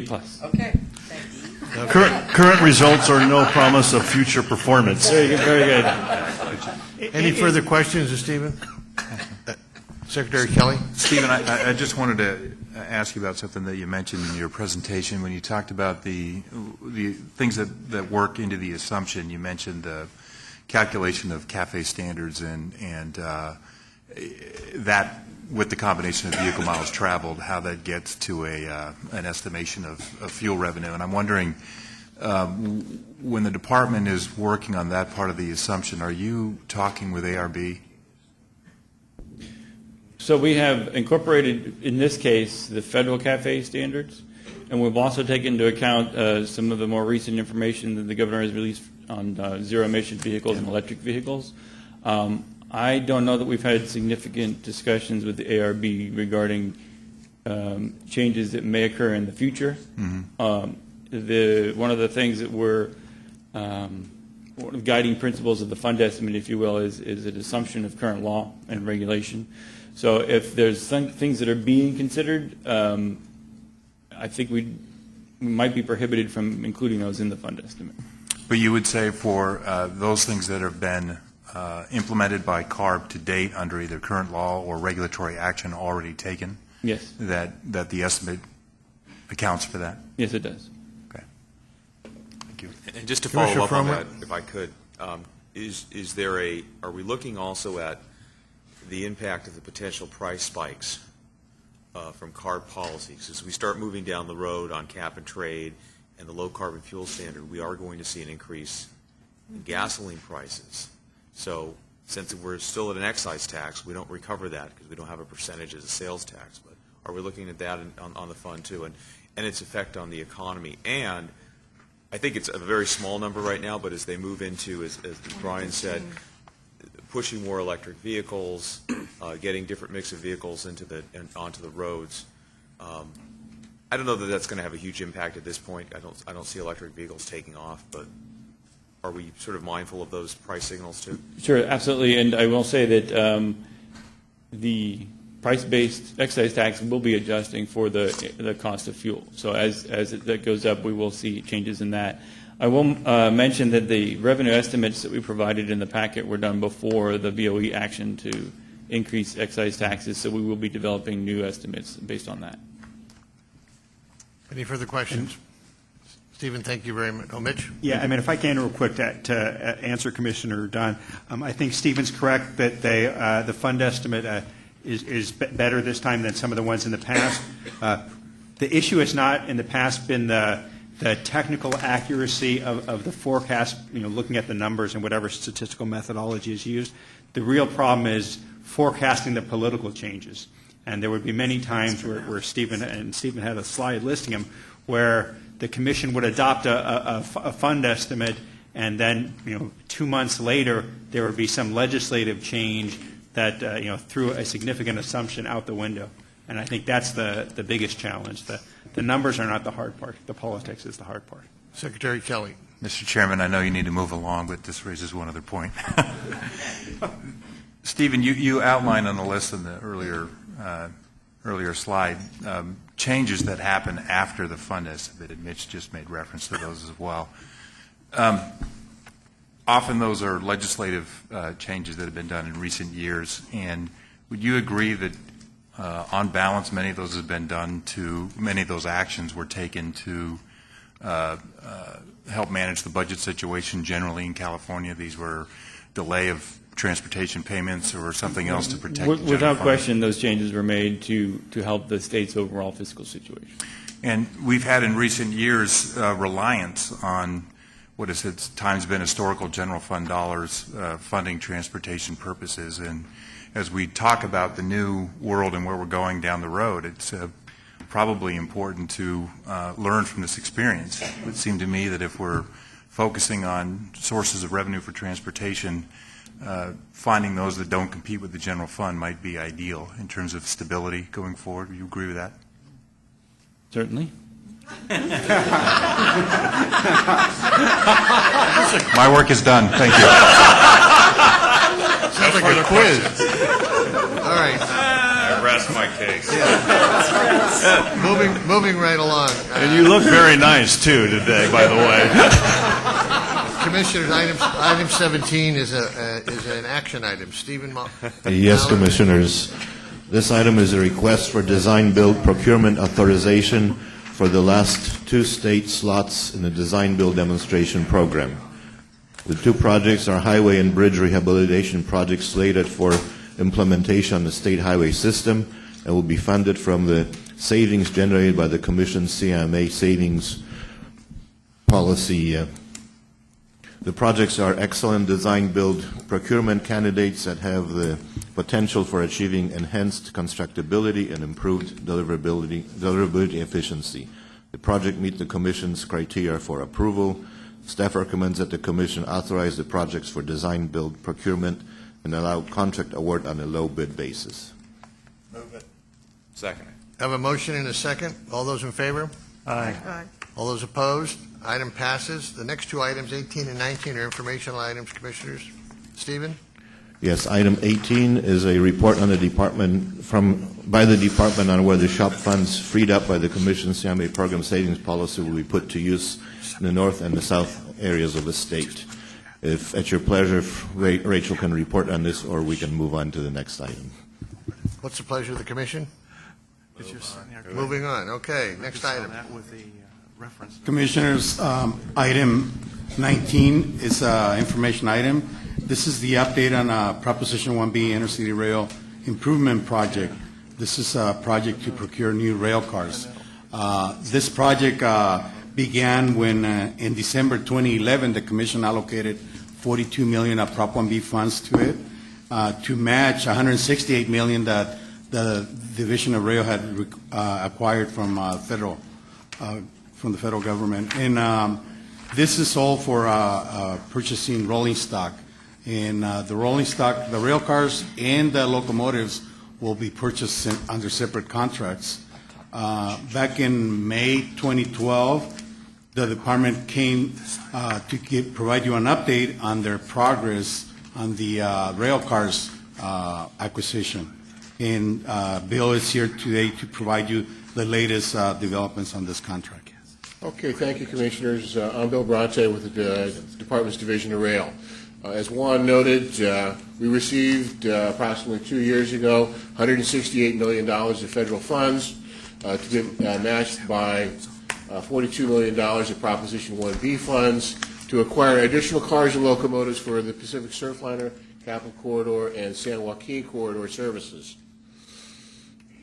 This is a quick distribution on how the original 42 cars were anticipated to be distributed. 21 on the Pacific Surfliner, another 10 cars and 2 locomotives on the Capital Corridor, and on the San Joaquin Corridor, 4 locomotives and 11 passenger cars. These are basically to address secular growth on each of the corridors, as well as to provide or to replace equipment that we are currently leasing from Amtrak. It is, again, run through these real quickly. They have the newest safety features, top emission standards. Basically, the locomotives are Tier 4. Safety features include crash energy management, frangible tables, all designed to protect the occupants within the vehicles. Comparable with the existing fleet, and they have the latest environmental standards and are designed to operate at sustained speeds of 125 miles an hour.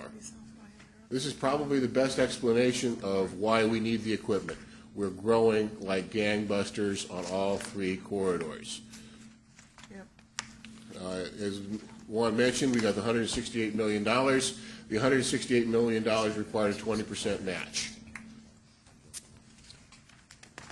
The Commission, a number of years ago, programmed $150 million for the acquisition of rolling stock.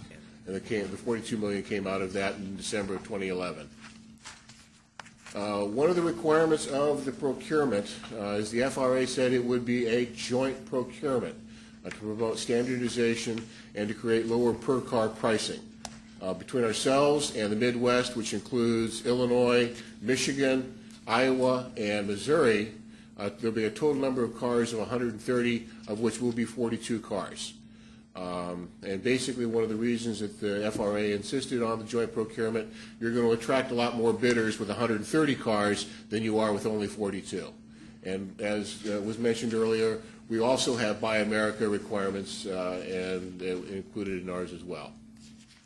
We are the lead, as noted, we're the lead agency on the procurement and the participating states. This is kind of the update. On November 19th, we actually signed a contract. This is Governor Doyle Secretary LaHood and others at the Sumitomo of America facility in Rochelle, Illinois. At the same time, Rick Land, because we couldn't find Malcolm, signed the contract for California. Had his chance. And he's going to provide a quick update on the project schedule. Contract was signed, like I said, November 19th. We're currently in the engineering and design phases. First cars are scheduled to be delivered to California in 2015. Because we are the lead agency, we will be the ones who will be doing the initial testing of the equipment, and the delivery schedule goes through 2018. And 2018 to 2020 is the warranty and project closeout period. One of the things that came out, and I think is a real key issue, is because we standardized, because we had a large number of vehicles, our engineer's estimate for the acquisition of 100 or 130 cars was $551 million. The actual acquisition came in at $352 million, or a 36% savings. We're talking what we're anticipating doing with those savings coming up. The other part of the procurement and the initial grants was for the acquisition of high-speed locomotives. We're anticipating these being 125-mile-an-hour locomotives, and Tier 4, so they'll have some significant air quality benefits to them as well. Right now we are working with Illinois DOT to develop the RFI and RFP. Release is kind of still up in the air. We're working through a lot of those issues. One of the advantages is because it is a multi-state procurement, the work that we did in California with Illinois DOT to establish a joint procurement with two sets of states, procurement requirements and everything else. All those, that paperwork is basically done. Everybody has bought into the process. So we're not going to have to spend another 6 months trying to put together a joint procurement structure. And basically that, whoops, we must have missed something. Oh, there we go. Did want to come back to this. The contracts that we currently do have provisions for option acquisitions. We can buy up to another 24 additional cars. Our original grant was for 64 cars. We only got funded for 42. So since we did have the significant savings, we do have the opportunity to acquire additional cars. And that is the Reader's Digest, really condensed version. Okay, before we have an additional speaker, but before we let Bill go, are there any questions of the Commission? Commissioner Fromer? Bill, what was the content requirement on the passenger cars? Where were they built? Who was the winner? The requirements basically is for assembly in the United States. You can't have components that are produced outside the United States, but all assembly must occur in the United States. Is there not a content requirement on these? Is there not a content requirement on the cars that the parts themselves, a certain percentage, have to be produced in the United States? No, we did not. We were able to work around that with the FRA, recognizing there are certain things that can only be produced outside the United States. So we worked with the FRA to define the component requirements. Okay. Commissioner Inman? In terms of these new car designs, some of our most recent acquisitions have not been really user-friendly.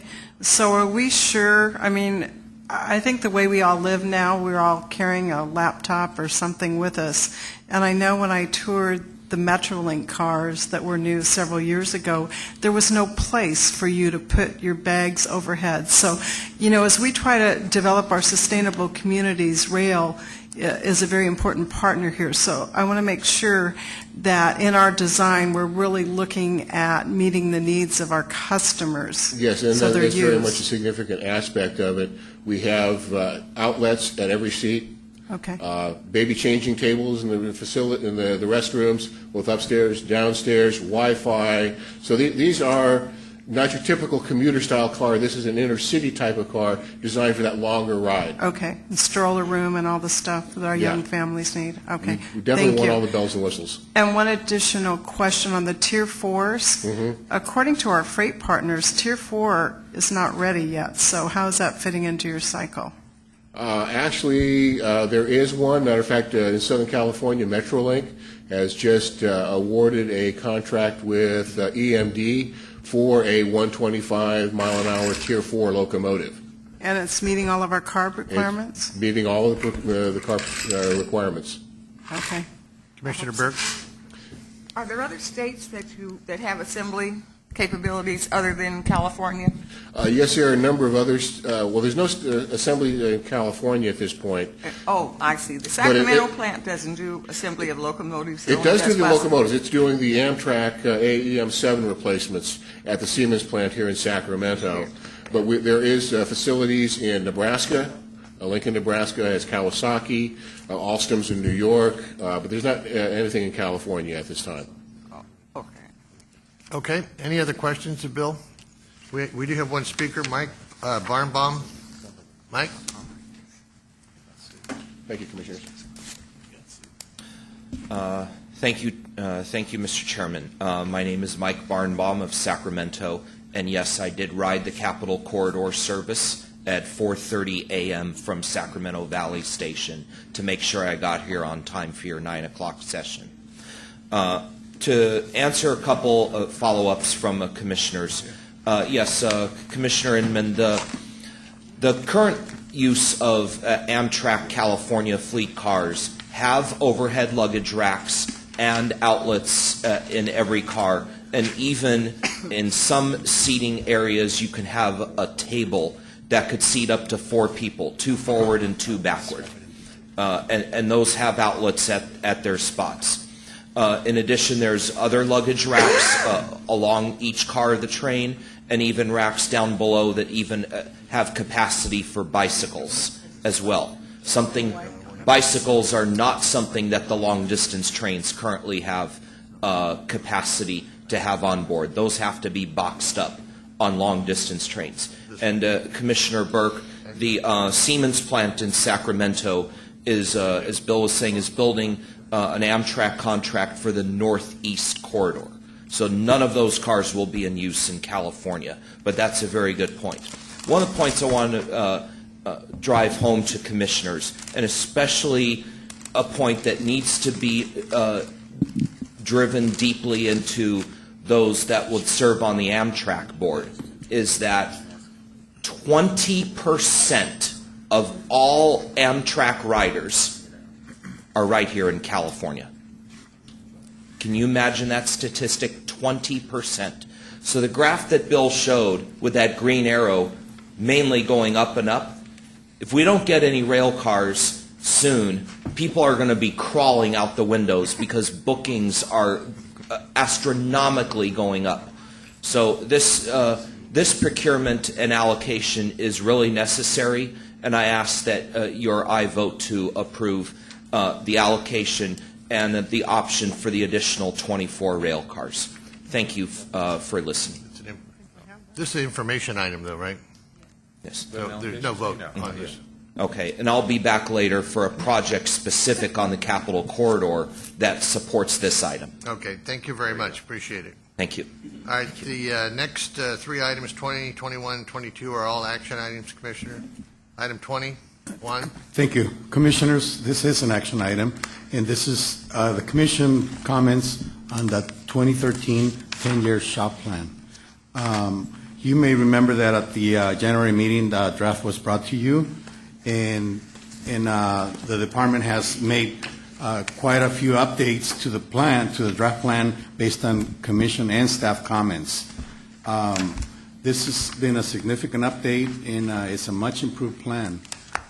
So this being an action item, if you have any more comments, your action will also direct staff to work with the department to include those additional comments in the 2013 10-year shop plan.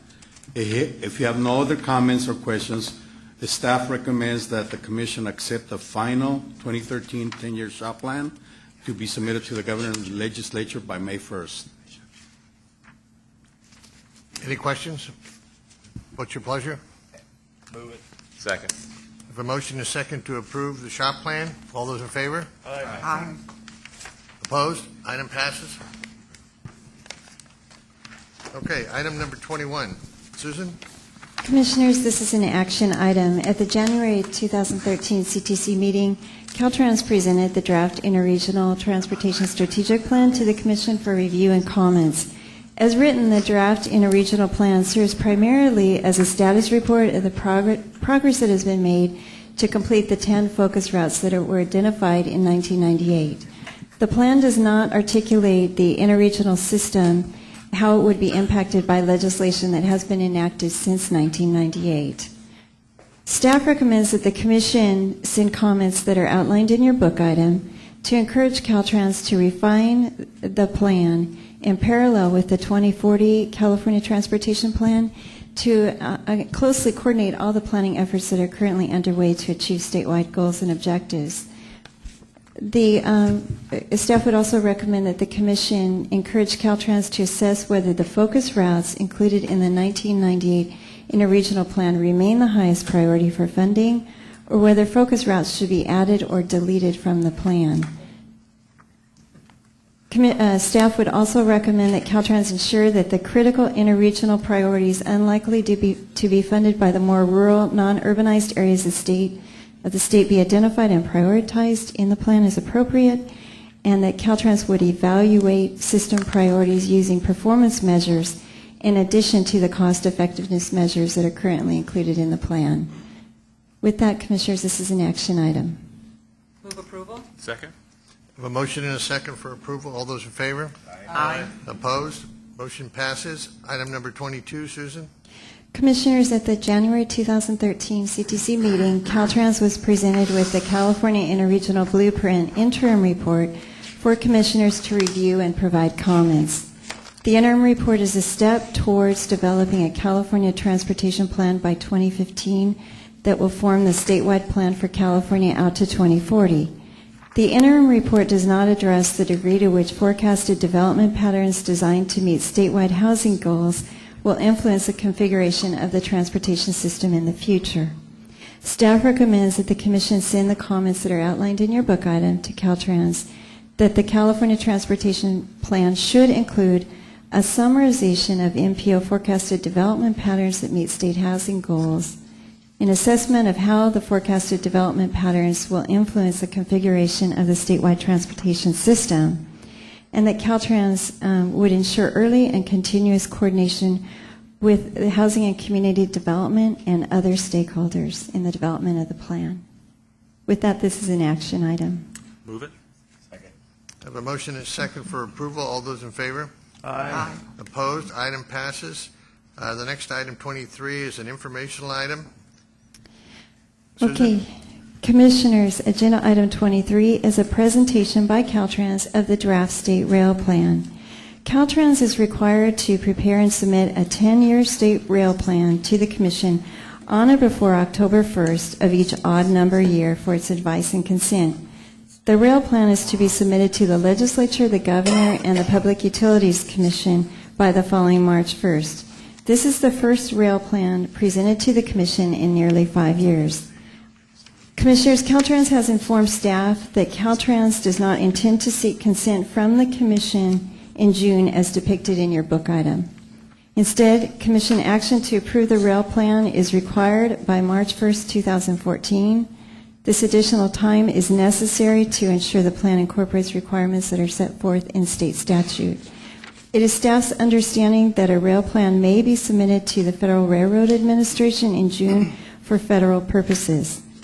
While the draft rail plan presented to you today will be further refined over time, Caltrans has requested that the Commission provide comments by March 25th for their use in moving forward. Komi Ajisi, Caltrans Deputy Director for Planning and Modal, is here to provide you with an overview of the draft plan. He will also explain for all of us the difference between the plan that is to be submitted to FRA in June and the plan that the Commission will be acting upon next year. So with that, I'll turn it over to Komi. Komi, we look forward to your brief presentation. Got the hint, Mr. Chairman. Chairman Commissioners, Komi Ajisa for Caltrans. We had a chance to talk to you about our plans in January, but did not get through to the rail plan. This rail plan is currently in draft form and is in public review right now. Quickly going through what we have, as Susan mentioned, we were intending to have a a single rail plan that will cover both federal and state requirements. And it started to get very unwieldy in trying to do that. So we have a plan in front of us that is currently in the public domain for public review that essentially meets is fairly compliant, and we intend to update that plan and update it for state compliance, and hopefully be back to the commission later in the year. In terms of the schedule, this slide was prepared ahead of time, and the May date, in terms of coming back to the commission, really should be now reflecting a fall date. So we hope to be back to the commission sometime in October with a revised plan, with intent that following that you would have the opportunity to provide the state-required advice and consent that the commission is obligated to provide for us. In terms, here's where we were trying to massage things. The state requirement for the rail plan is one that's been in law for the last 25 years, and we've done state rail plans every 2 years. The state rail plan and the state requirements require that we address both passenger and freight rail. On the federal requirement, which was provided through PREA in 2008, there's a requirement to update the state rail plan every 5 years, so we don't really have a sync. But there are also some specific differences in what is in both of those requirements for both federal and state. And we were attempting, in the process that led to this point, attempting to integrate all of that into one plan. And we soon found that in the interest of making sure that we meet the federal obligation, and especially the integration of the entire state rail system with high-speed rail particularly, we needed to focus on the federal compliance at this time. The state rail plan, this current state rail plan provides a vision, and that will be consistent for both the federal and state requirements. It also provides an opportunity to state the goals of an integrated multimodal system, as well as it is, in fact, the first document that fully integrates the entire system with high-speed rail since the business plan was approved.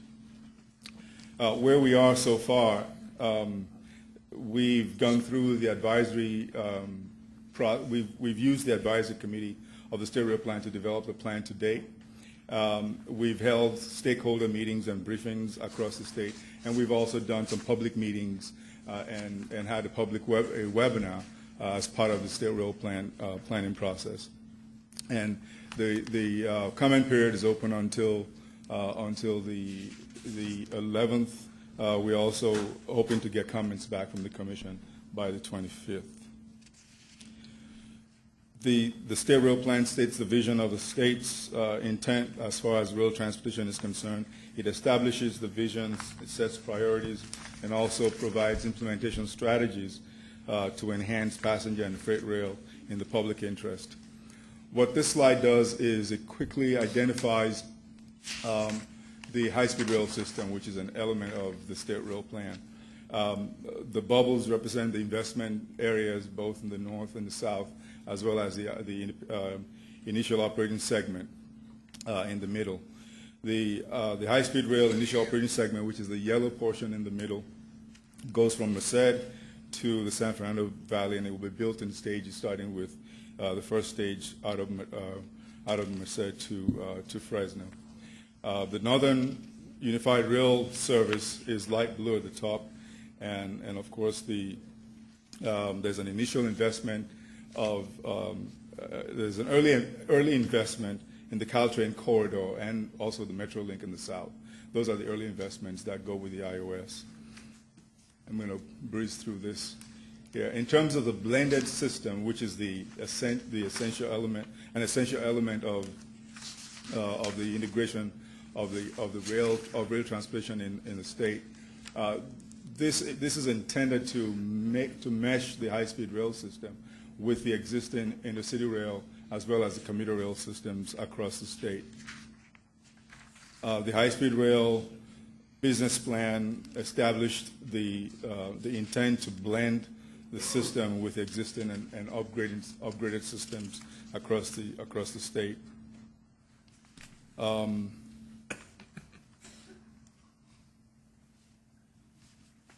As part of the rail system, we're also looking at the freight side. These two maps show the two Class 1 railroads with BNSF and Union Pacific. Union Pacific has about 3,300 miles. BNSF has about 2,000 miles of track in California. An essential element of the freight system is the regional and short lines. The regional short lines, we have about 800 miles of rail mileage under those systems. They're very essential in the last mile of freight movement across the state. There are about 14 short line railroads and 9 terminal railroads that provide a very essential connectivity between the international goods movement that we have on the Class 1s that is distributed through the short lines and ultimately through the terminal lines. Highlights of the rail plan really is that it's a first time where we have a very comprehensive wide-reaching plan. It integrates again, in summary, the high-speed rail with the intercity, with the commuter rail networks. It also affords us to establish at least an overarching vision of rail transportation within the state, while at the same time making sure that we address specific investment targets to both freight and passenger rail to highlight the need for rail capacity in the state. Susan had mentioned that I should highlight real quickly in closing the difference between what the federal requirement is and what the state requirement is, and why we are coming back to you. As mentioned earlier on, we had an obligation to meet both of those federal and state requirements. We were trying to do that in one plan. We soon found out that we couldn't get that done in one plan, and we thought it would be best to get the federal requirements, the federally compliant plan done, come to you for comments, and be able to turn that into the FRA. At the same time, use that plan, upgrade that plan, and come back with the necessary state elements added to it, and be able to talk to you about those in that new plan in October, and at that point, request your advice and consent. I'm going to stop there and take questions. Mr. Chair. Commissioner Gardino. Thank you, Chairman Gilmetti, and both Takome and Susan. Thanks for the overview, both in our packet, the additional information that was sent, as well as what was handed out today. I had a question on page 4 of 4 of what was in our packet.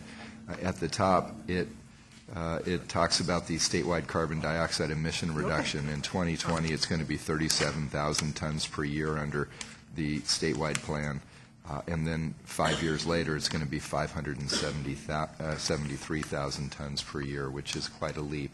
Is that all or primarily from the estimated start of the initial operating section of high-speed rail, or are there other factors that would account for about a 16-fold increase in GHG reduction? I'm going to ask Emily to come and address that. You looking for volunteers? Yes. Did you hear the question? Yeah, on the emission reduction? That is correct. It's primarily due to the start of the high-speed rail system. Also feeding into that would be the increase in commuter and intercity rail services that would feed into the high-speed rail system. So like the blended system opening in 2019 on Caltrain on the peninsula, then the electrification of Caltrain, other factors are part of that number. It's just such a big number. I wanted to make sure I was reading it correctly. You were. And that was modeled. Okay. Yeah. Well, Commissioners, too, the one thing that I want to mention, this plan currently is out for comment, and I don't know if you've received comments from Air Resources Board, or, I think that the comment period is right now open, and I think that Caltrans right now is collecting comments from various state agencies.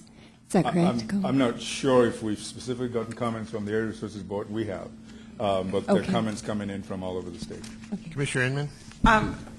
Mine was following up on that in terms of our sustainable community strategies. We have 3 in our state that are done. So are those all pretty much in sync? I mean, have you looked at this through those lenses, Comey? I believe so, because I Okay. think especially when you look at the blended system, it's relying on the regional, the commuter rail systems being upgraded. A vital part, yes. Beyond that, also, there's a transit element that supports and feeds those systems. Yeah. So I think that goes into the question Commissioner Gardner was asking about Okay. where the emission savings is coming from. Okay. It's taking some of those trips off the automobile. And then a last question. You all had a webinar on this on the 26th of February. Is that available online for those of us that missed it? Did we save that? No, it was a one-time. You didn't save it? We couldn't afford man. Okay, Comey, you almost done? I'm done. Okay. Any other questions of Comey? At this time, I think the Commission's preference is to take a 10-minute break, and I think the rest of the items ought to go pretty quickly. I do want to make one announcement. We had, during this last month, a resignation of Commissioner Waring from the Commission.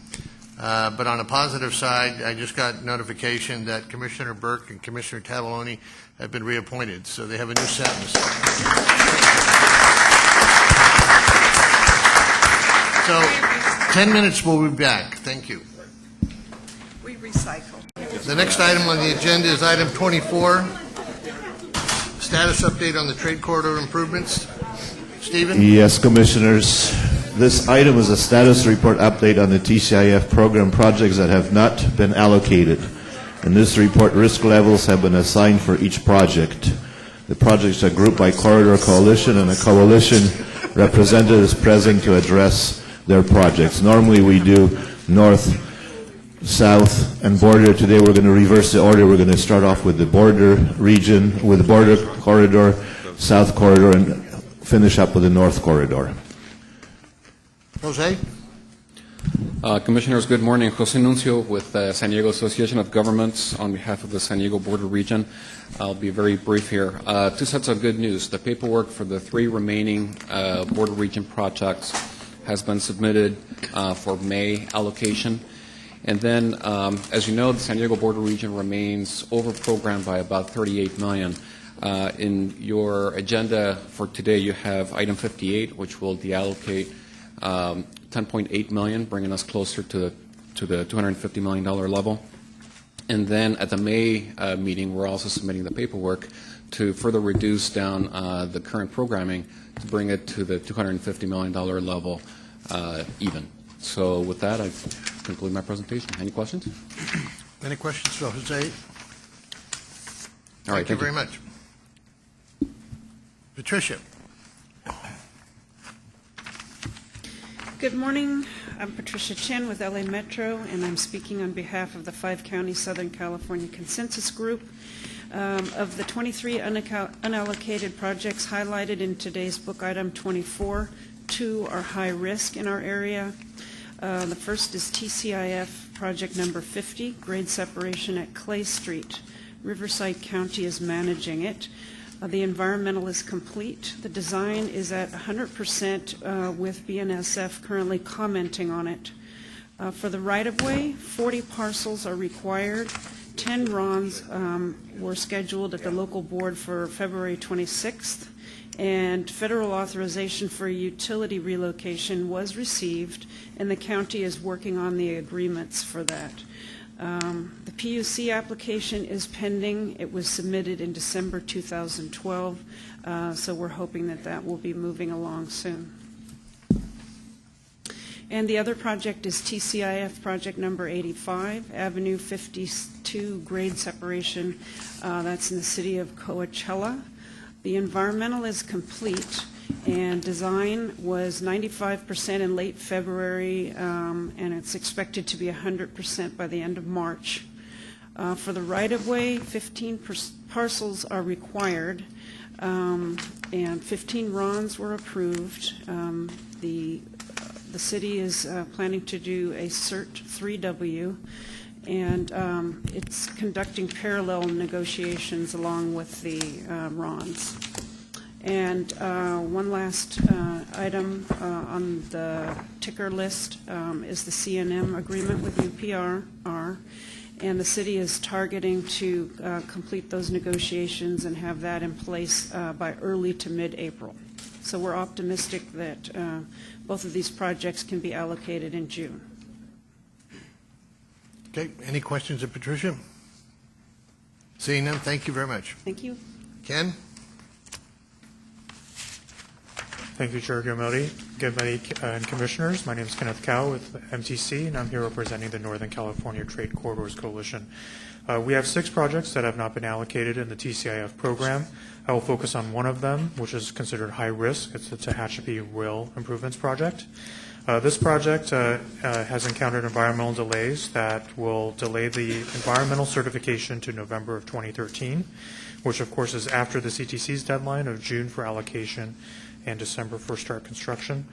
The project right now is also programmed for $54 million in TCIF. As the last project for allocation and due to over-programming in the corridor, only about $20 to $25 million of TCIF is anticipated to be available for this project. Therefore, in its current form of a $54 million project with six subsegments, the coalition would be recommending deprogramming of this project in the next 2 or 3 items down the road. The coalition will be examining alternate projects over the next few months and recommend replacement projects at the May CTC meeting.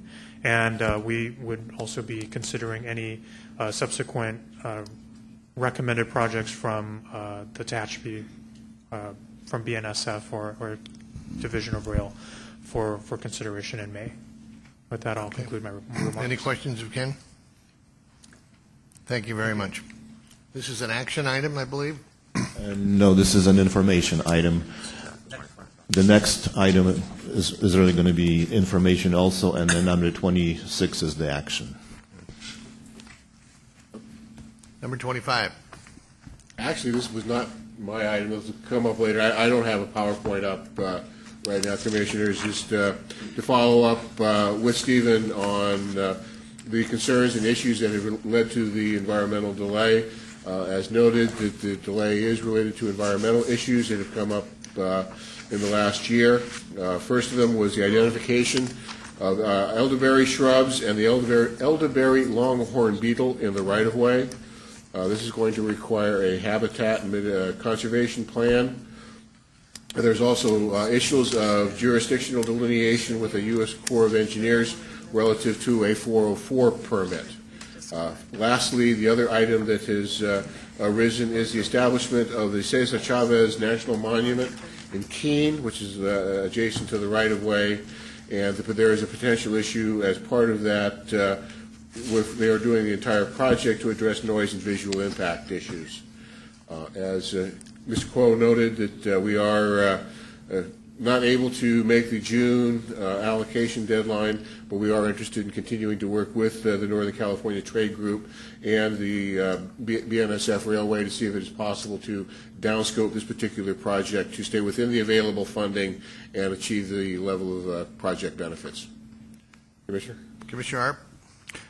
Yeah, so regarding that project, and there may be additional discussion, I don't know, but bottom line is, my understanding is the downscope project they're looking at actually would eliminate some of the environmental concerns because those environmental concerns are on other segments. Yes. So I guess my question is, in deprogramming the project under its current scope, will we still be able to, do they still have a realistic chance of being able to program the smaller scope project and still get funding? This is probably best addressed by the folks from BNSF Railway, but it's our understanding in discussions with them that they do believe that they will be able to obtain the necessary permitting and clearances by next November, which would make them eligible to come forward. They are a little different than most other entities in that most of their work is done by force account, so they just basically have to say, go to work, gangs, and the work would start, which would meet the Commission's 6-month requirement on ability to contract. Stephen? Well, this really takes us into the next agenda item 26, where staff would recommend that the Commission address right now the existing project at 54 $4 million that is basically, from what I'm hearing, is not deliverable in either sort because of the environmental issues and because there's not enough money to deliver the project. If they were to deliver the $54 million, the Project Commission couldn't allocate it because there's only $25 million or so available.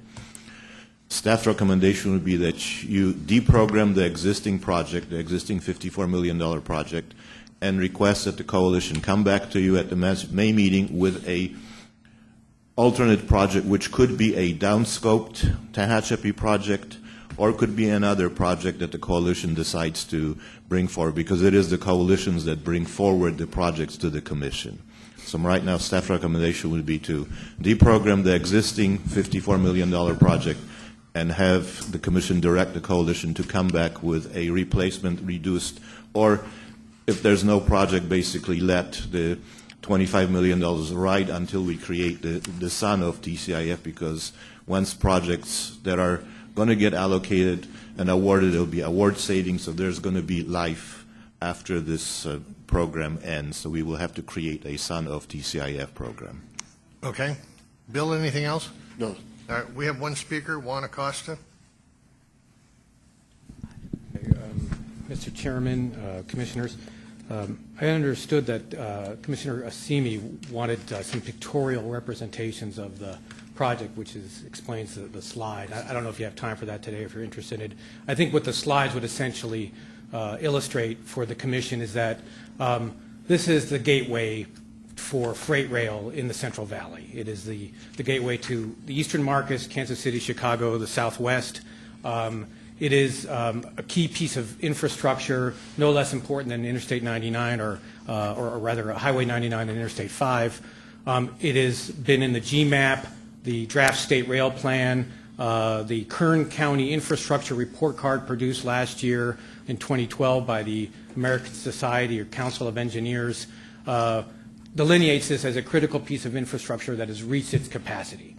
So it is an important project. As is noted in the staff report, as originally proposed, it was a $54 million project. We proposed downsizing the project to two segments that have already been designed and engineered. That would eliminate a substantial impediment to getting the permitting completed, to completing the EIR.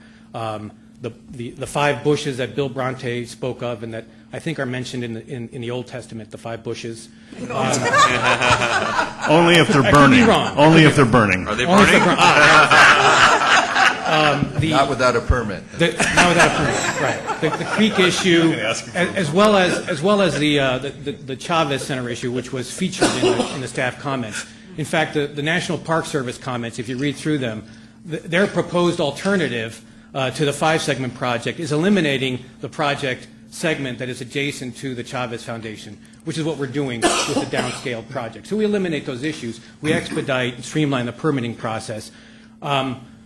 We will still start construction before year's end. The earliest we would permit this project would be July 1, the latest would be October. So we don't meet this June delivery date, which, as I understand it from the staff comments and the staff report, is not in the guidelines. It's a staff position, an expectation based on the need to have contracts go out, advertised, and receive bids, and to process the bids and select a bid.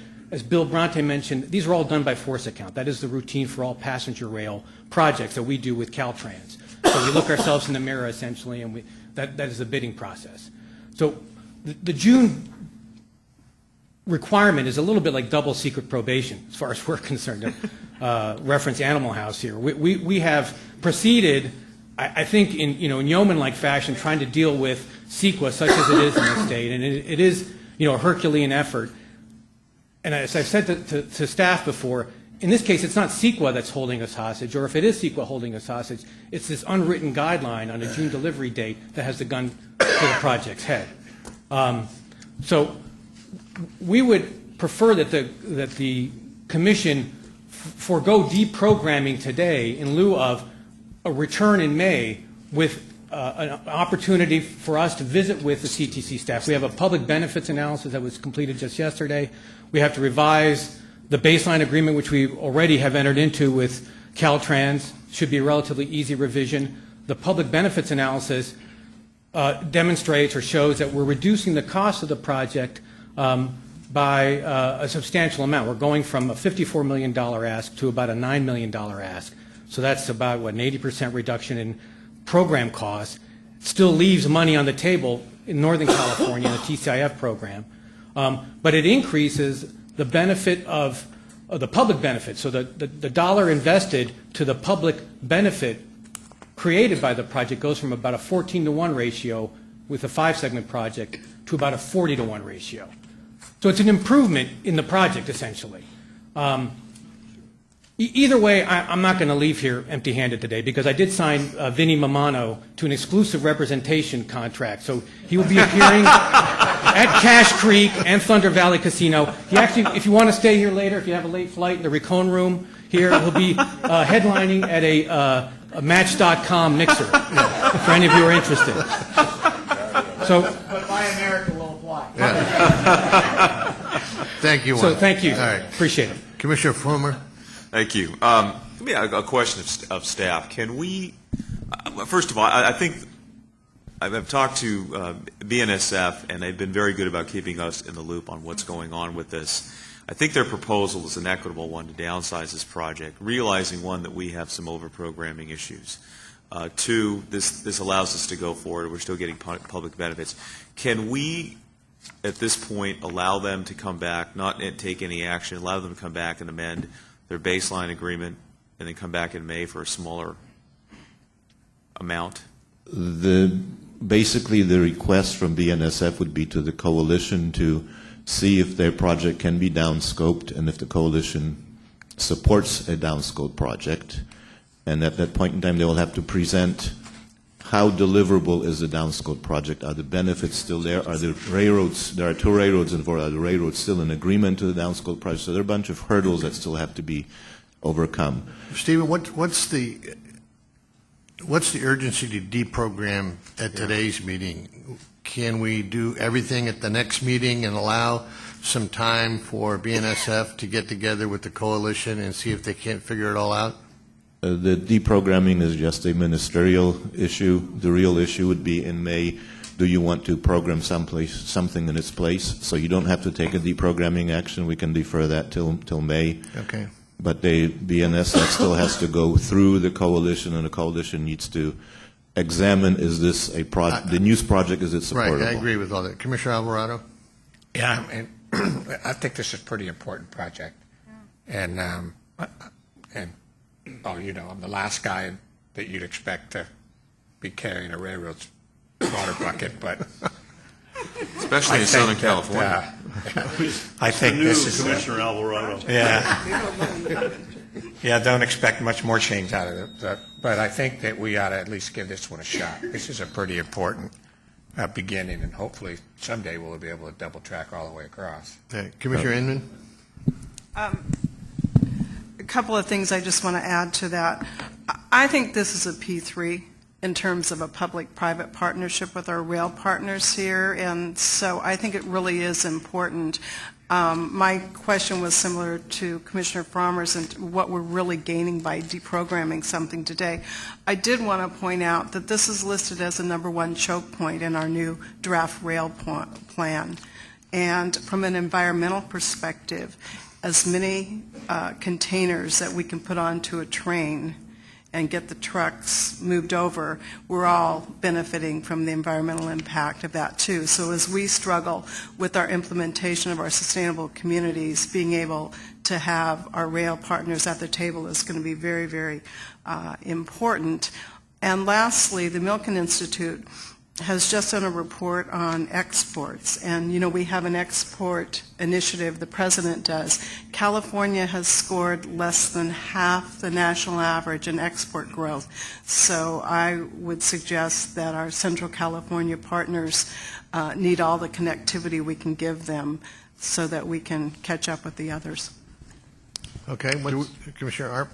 Do we need a motion to not deprogram, or do we just We're just deferring the item, We're right? just deferring the action till May. Mr. Chair, I think Mr. Acosta It's just a minor point. I know there was some concern in the staff report about getting the UP's consent for the downsized project. They have approved segments 1 and 2, so they have approved those portions of the project. And moreover, the facilities agreement that we've been operating with the UP since 1912 give us unilateral authority to make improvements to that corridor at our cost. Right. At our cost. Commissioner, one more question from Commissioner. One quick one before you leave. We heard from Patricia Chin that item number 50 is a high-risk project on our list as well, and that the project has gone over to BNSF for their review. So can we ask you to make sure that you report back to us on that one, too, if we can? I think the permitting is done there, and I think that's just a paperwork processing issue.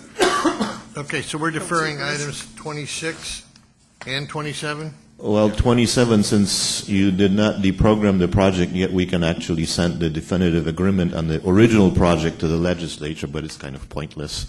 We would need to have a new definitive agreement on the downscope project if a downscope project comes in. So we're basically deferring it. Let's punt that one, too. Right, okay. Item 28. Commissioners, item 28 is an information item. It's the department's report on the rail operations for the second quarter of this fiscal year. And Bill Bronte is going to provide you a brief presentation, and he's really looking forward to it because it's a very positive report.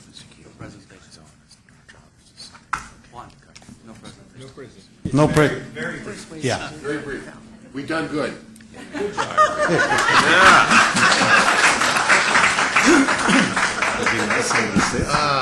I don't think Chalker would like that one. Mr. Chairman, channeling John Chalker for a moment. Bill Bronte, I've often read that those three corridors are the second, third, and fifth best or busiest in the Amtrak system. I've always wondered, out of how many? I mean, if you tell me there's only 5, it's not going to be a surprise. There's about 17 intra-state, state-supported corridors out there. So actually, Ms. Burke probably knows those numbers much better than I do, to be honest with you. Thank you, Mr. Bronte. All right. Moving on to item 29, second quarter project delivery reports. Yes, Commissioner, this is the report. Staff sees no issues with it, so at your pleasure, you can either hear the report or go to the next one. What's your pleasure? Go to the next one? Go. Okay. Item number 30, Proposition B, quarterly reports, 1B. Again, there is no major issues here. The one that you already dealt with on Tehachapi was the major issue. So again, this is just an information report at your pleasure. It can be presented or we can go to the next report. Okay, we'll move on. Item 31.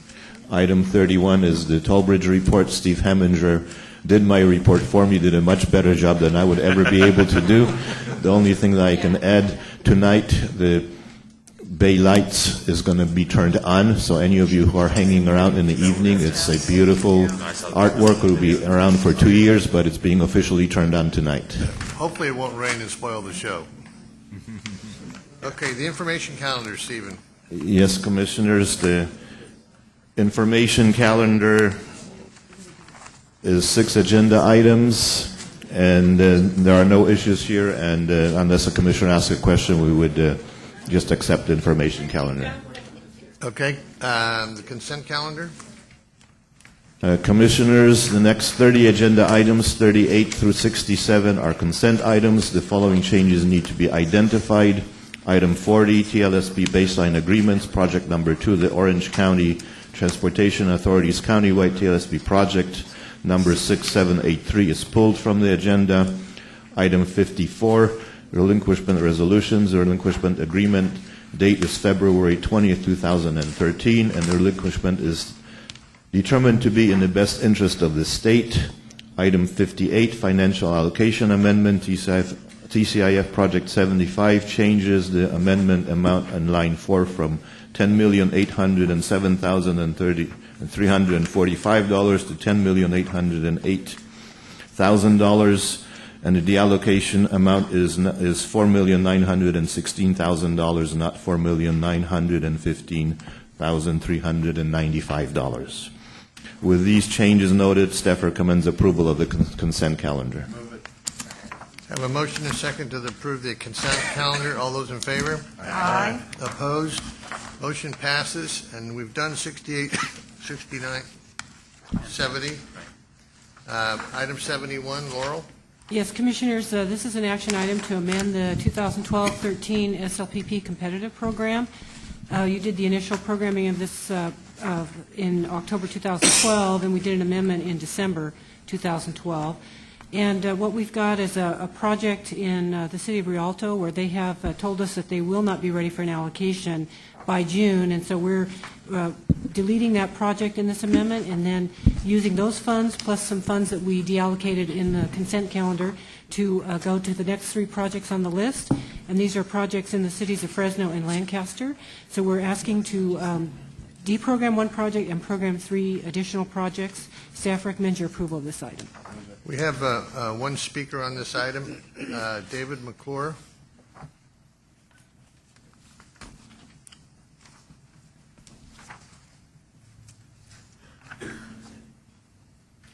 Thank you, Mr. Chairman and members of the Commission. The projects that she just mentioned were not the project of concern that I had, and I'd wondered if something was deprogrammed from that was originally I in the think SLIP funding. he wants to speak about the Kings Beach Commercial Core project. That's that correct. project was originally programmed in October in our first programming of this program, and it's not changing at this time. It's still, as far as I know, moving forward. So that particular project is part of the SLIP funds that are being in this, that are part of this action item? They're not part of this action item. That was actually programmed in October, but it's a continuing, I mean, it's part of the existing program. So what I'm doing is amending the program to add some additional projects. But this project is not changing. Okay. They're adding projects, not taking any projects out. Yeah. So then the question is the Kings Beach Core project is programmed under this item where it would receive funding if this item is approved in 2 months, at the 2-month period? Well, it's like I said, the action was taken already to program it, so it is currently programmed. They have until June to request their allocation, because all of these funds must be allocated by June. They have to come and request the money when they're ready. They have to actually come and request Then the we money. get Correct, and they have allocations. not yet. This is our list of things to fund. When they're ready to get their check, they come to us. That's the Okay, allocation. and then that has to be looked at and approved by the commission at that point? Correct. Is that correct? Right. Okay. So it would be more appropriate for me to bring comment at that time when the actual request is in by them? Okay, great. Thank you very much. Thank you. Okay, so what's the pleasure of the commission? Move it. Second. I have a motion and second. All those in favor? Aye. Opposed? Item passes. Item 72, Laurel. Yes, Commissioners, this is an action item to do an amendment for the formula programming. This is a request to program the Caltrain signal system project in San Mateo County, and staff recommends your approval of this item. Second. I have a motion and a second for approval. All those in favor? Aye. Opposed? Motion passes. Item 73, Stephen. Yes, Commissioner, this item amends 45 project. Staff recommends approval of this item. Second? I have a motion and a second for approval. All those in favor? Aye. Opposed? Motion passes. Item 74, Stephen. Commissioner, this is a baseline agreement for Project 92, the Pioneer Bluff Bridge in Sacramento. Staff recommends approval. Oop. Second. I have a motion and a second for approval. All those in favor? Aye. Opposed? Motion passes. Item number 75. Item 75 is an action item. It is a program amendment to the 2012 HRCSA program. This amendment adds $550,000 to the Santa Fe Trail Grade Separation Project. This amendment also renames the Marina Parkway project to the Officer Bradley A. Moore Memorial Underpass. Staff recommends the approval of this amendment. Second. I have a motion and a second for approval. All those in favor? Aye. Opposed? Item passes. Item number 76, Teresa. Item 76 is the baseline agreement for the Santa Fe Trail Grade Separation Project you just approved. Staff recommends the approval. Second. A motion and second for approval. All those in favor? Aye. Opposed? Motion passes. Item number 77, Laura. Commissioners, Agenda Item 77 is an action item. This item is a final EIR for the Auburn-Folsom Road Widening Project in Placer County. The EIR identified significant and unavoidable impacts related to aesthetics and visual resources that could not be reduced to a less than significant level with mitigation. The county adopted a statement of overriding considerations, finding that the benefits of the project outweigh the impacts. Staff recommends that the Commission accept the EIR, findings, overriding considerations, and approve the project for future consideration of funding. Move it. Second. We have a motion and a second for approval. All those in favor? Aye. Opposed? Item passes. Thank you. Item number 78, Mitch? Commissioners, items 78 and 79 are STIP amendments for action. These were originally noticed at the last commission meeting as a combined item. Staff has separated those out because one was a little more controversial than the other. On item 78, staff has no concerns. We recommend approval of this item. Move. Second. I have a motion and a second for approval of item 78. All those in favor? Aye. Opposed? Motion passes. 79, Mitch? 79 is a STIP amendment.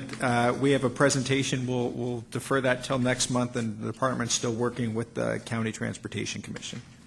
So there's no action here? No action required. Just deferring. Okay, item number 80, Mitch. Items 80 through 84 are STIP amendments for notice. The majority of those staff has no concerns with, and will bring them back for approval at the next commission meeting. However, we would like to talk about item 82 separately. This is a request for an AB 3090. This is in TERPA, advancing a project in Placer County. There is one issue. Not all the funding has been secured for advancement, so they're waiting for finance approval on a piece of that. The commission is not going to be able to recommend approval until that is they provide evidence that they have DOF approval. The second issue has been raised by a member of public who I believe who wishes to speak. He brings up concerns primarily about the accuracy of the impacts the project will have on the traveling public, and the department is prepared to address those concerns, or to speak to those concerns. We do have a speaker, Mr. McClure, again on item 82.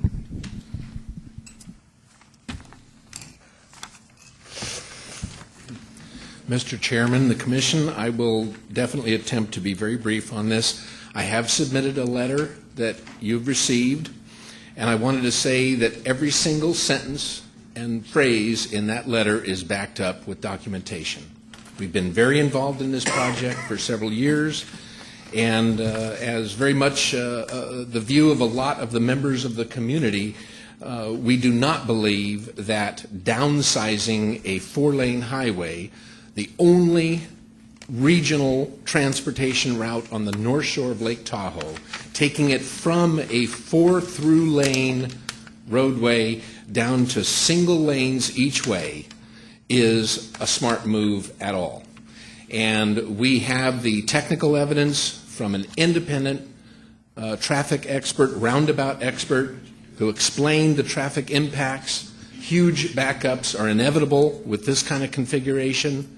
And the effort was to install single-lane roundabouts, 2 of them, in the center of Kings Beach, the community of Kings Beach.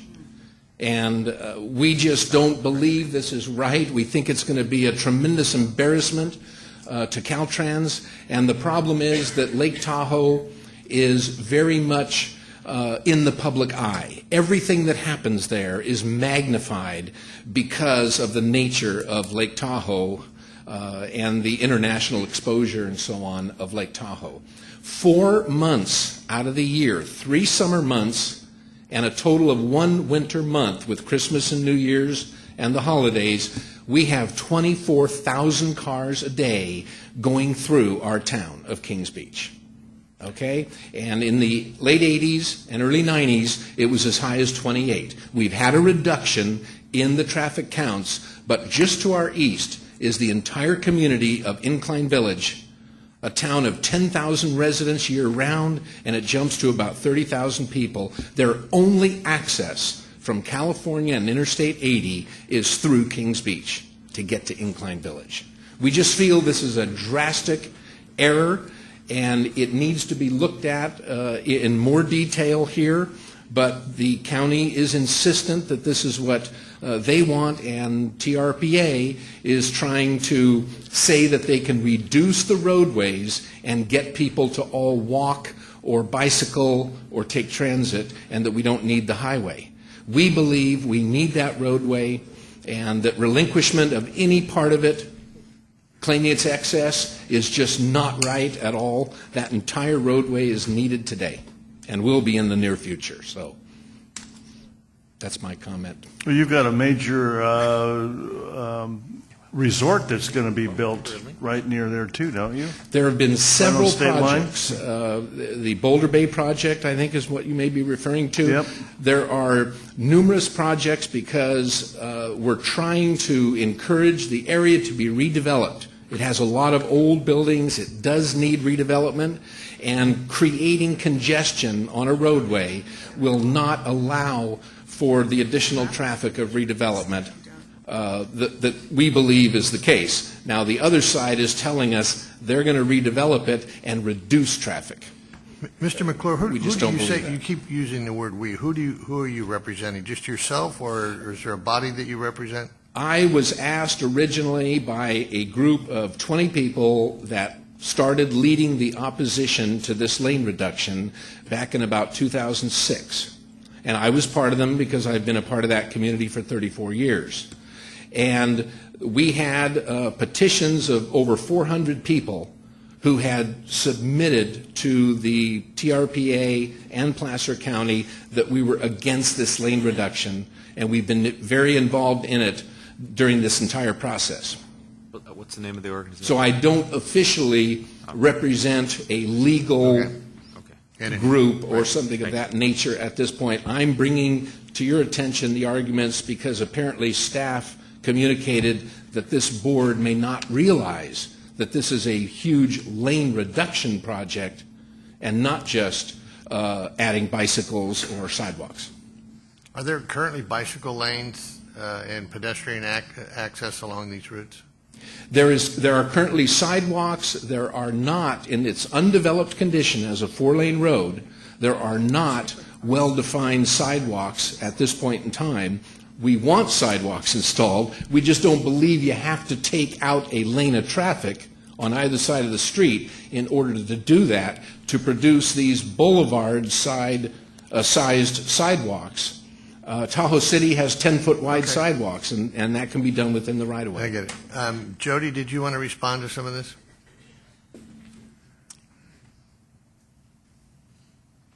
I'm Jody Jones, Caltrans District 3 Director.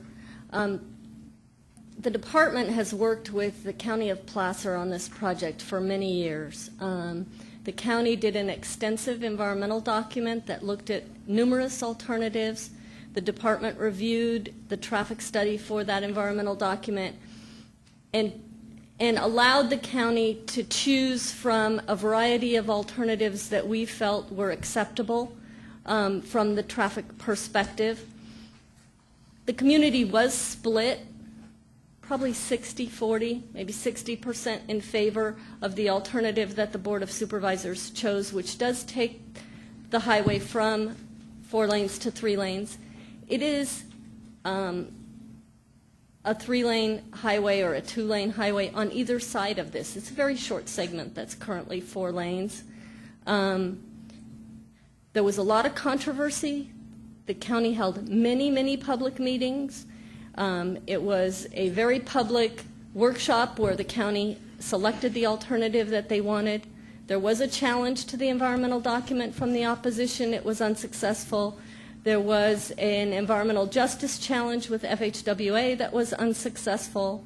So from Caltrans' perspective, the alternative that the Board of Supervisors chose within a very open process with their community is acceptable from a traffic perspective. This is, I want to get it straight, this is not a 2-lane reduction. It's basically a 1-lane reduction so that you have a middle 3rd lane in the middle for left and you left have room with the project. You then have room for a continuous left turn lane. Right. You have room for bicycle lanes. You have room for wide sidewalks, and it really is the main street of Kings Beach, So and the it's community it's desires a 3-lane this. alternative instead of a 4-lane existing road. Correct. Any other questions from, this is Information. just an information item that Informational we're going to item. take up again. take up again at the next commission meeting right? if they have the funding secured to advance the project. Right. Are there any questions of either speaker from the commission? Okay. We'll move on. Thank you. Thank you, sir. Item 85. Yes, Commissioners, items 85, 86, 87, 88, and 89 are financial allocations, or are TCIF amendments. Item 86 is being pulled. The other four items, staff recommends approval. Move it. Excuse me, is item 86 or 88 pulled? 88. 88's pulled. So we're voting on 85, 86, 87, and 89. Correct. We have a motion for approval. All those in favor? Aye. Opposed? Motion passes. Item 90. Commissioners, items 90, 91, and 92 are shop-related allocations. Item 90 is for one minor project.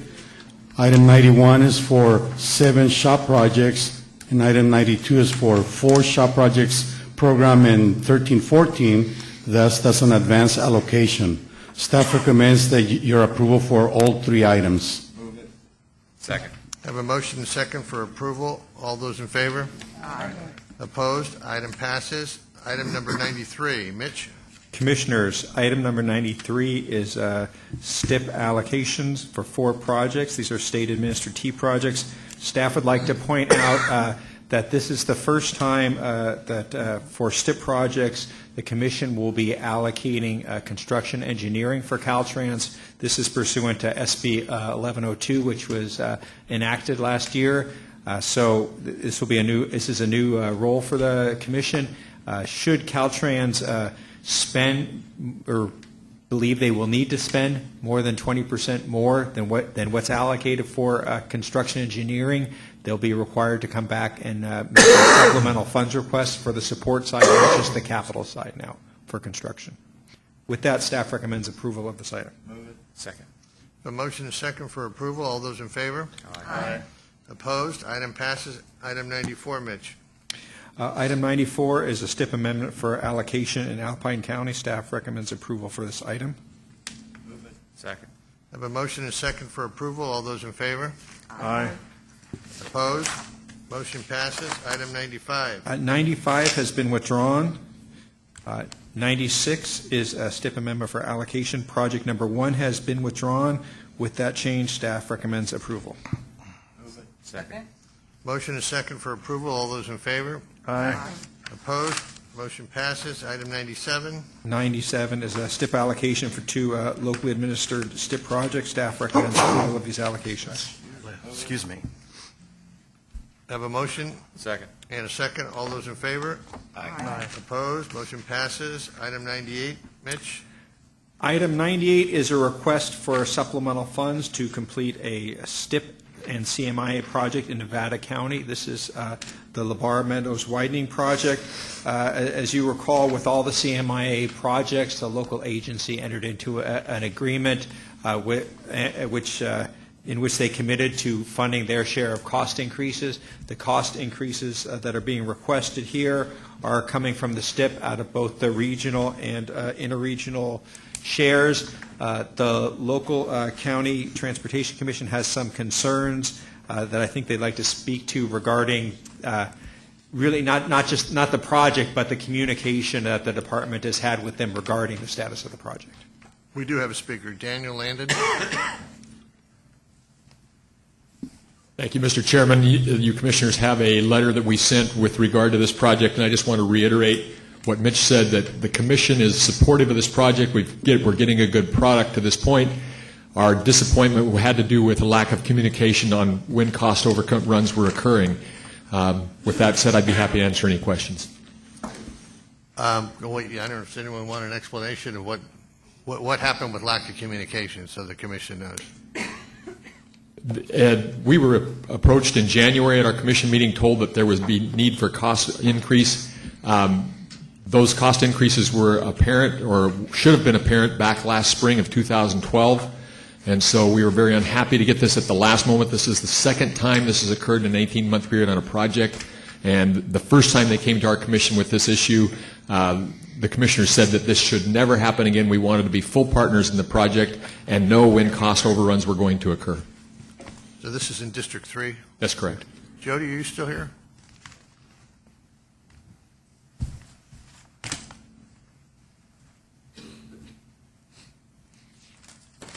Can we respond to their concerns? They have very valid concerns. Dan's right. We should have known about this beforehand. Probably last summer, the cost increases were not daylighted by construction, so I take full responsibility for that. We've instituted some changes to how we communicate between our project management and our construction, and we've also asked the construction resident engineer who has this project to do some training for the rest of our construction staff on what happens when you do this. So I don't believe it will happen in the future, but the Nevada County Commission's concerns were very valid, and we're addressing them. Okay, great. Thank you for correcting that. Thank you. Commissioner Arp? Just one comment. I support what's been said on this, but a major cost item we're not even asking about what caused the cost item increases, and more than half of it has to do with stormwater regulations that are going to be strengthened, not weakened from this, and these were regulations that came into effect after the contract already went into effect, and so they were retroactively slapped with these new requirements. And that's $500,000 on one project, and you start multiplying this over Caltrans's entire program, and I'm telling you, we are looking at huge cost increases and therefore a lot less projects going through the pipeline because of these. And in my view, we need some balance in this, because I'm not sure all of these extra bales of hay are really doing a hell of a lot. Mr. Chairman, if I might add, we sent a letter to Senator DeSaulnier on this issue. We were shocked that Caltrans had no ability to control that cost and to throw the project $500,000 over on a $10 million project was very distasteful to us. This has been going on all over the state. We probably got hit hardest in the Bay Area. We call it C3 programs, where you have to trap all the water on your site. It's a stupid solution to a problem of keeping our waters clean. It should be done on a drainage basis by drainage basin. And that's the appropriate way, and spend the money doing it once so you collect it all before it's discharged. But a project by project basis is ridiculous, is what we're doing. But I think we tried to push some legislation in my day job to get that done, and have not been successful. But I suggest we all join forces and try again, because it's a big waste of money. Okay, thank you. Do I have a motion and a second? Motion to approve. Second? Oh, I'm sorry. Did you second? Second. Well, I think we got a second. Okay. All those in favor? Aye. Opposed? Motion passes. Item 99. Commissioners, in the interest of time, I'd like to take items 99 and 100 together. These are two similar requests for supplemental funds. These are SHOP projects relating to guardrails in a large number of locations. One is in Alameda County with about 160 locations, and the other is in San Mateo County with about, I think it's 80 locations. There are a number of factors that are listed in the items that are the specific issues, but a significant contributing factor is likely just the large number of locations. These are supplementals to award these projects. There's no expectation that we could go out and get other bids that would be lower. Therefore, staff recommends approval. Second. A motion and a second for approval. All those in favor? Aye. Opposed? Motion passes. Item 101.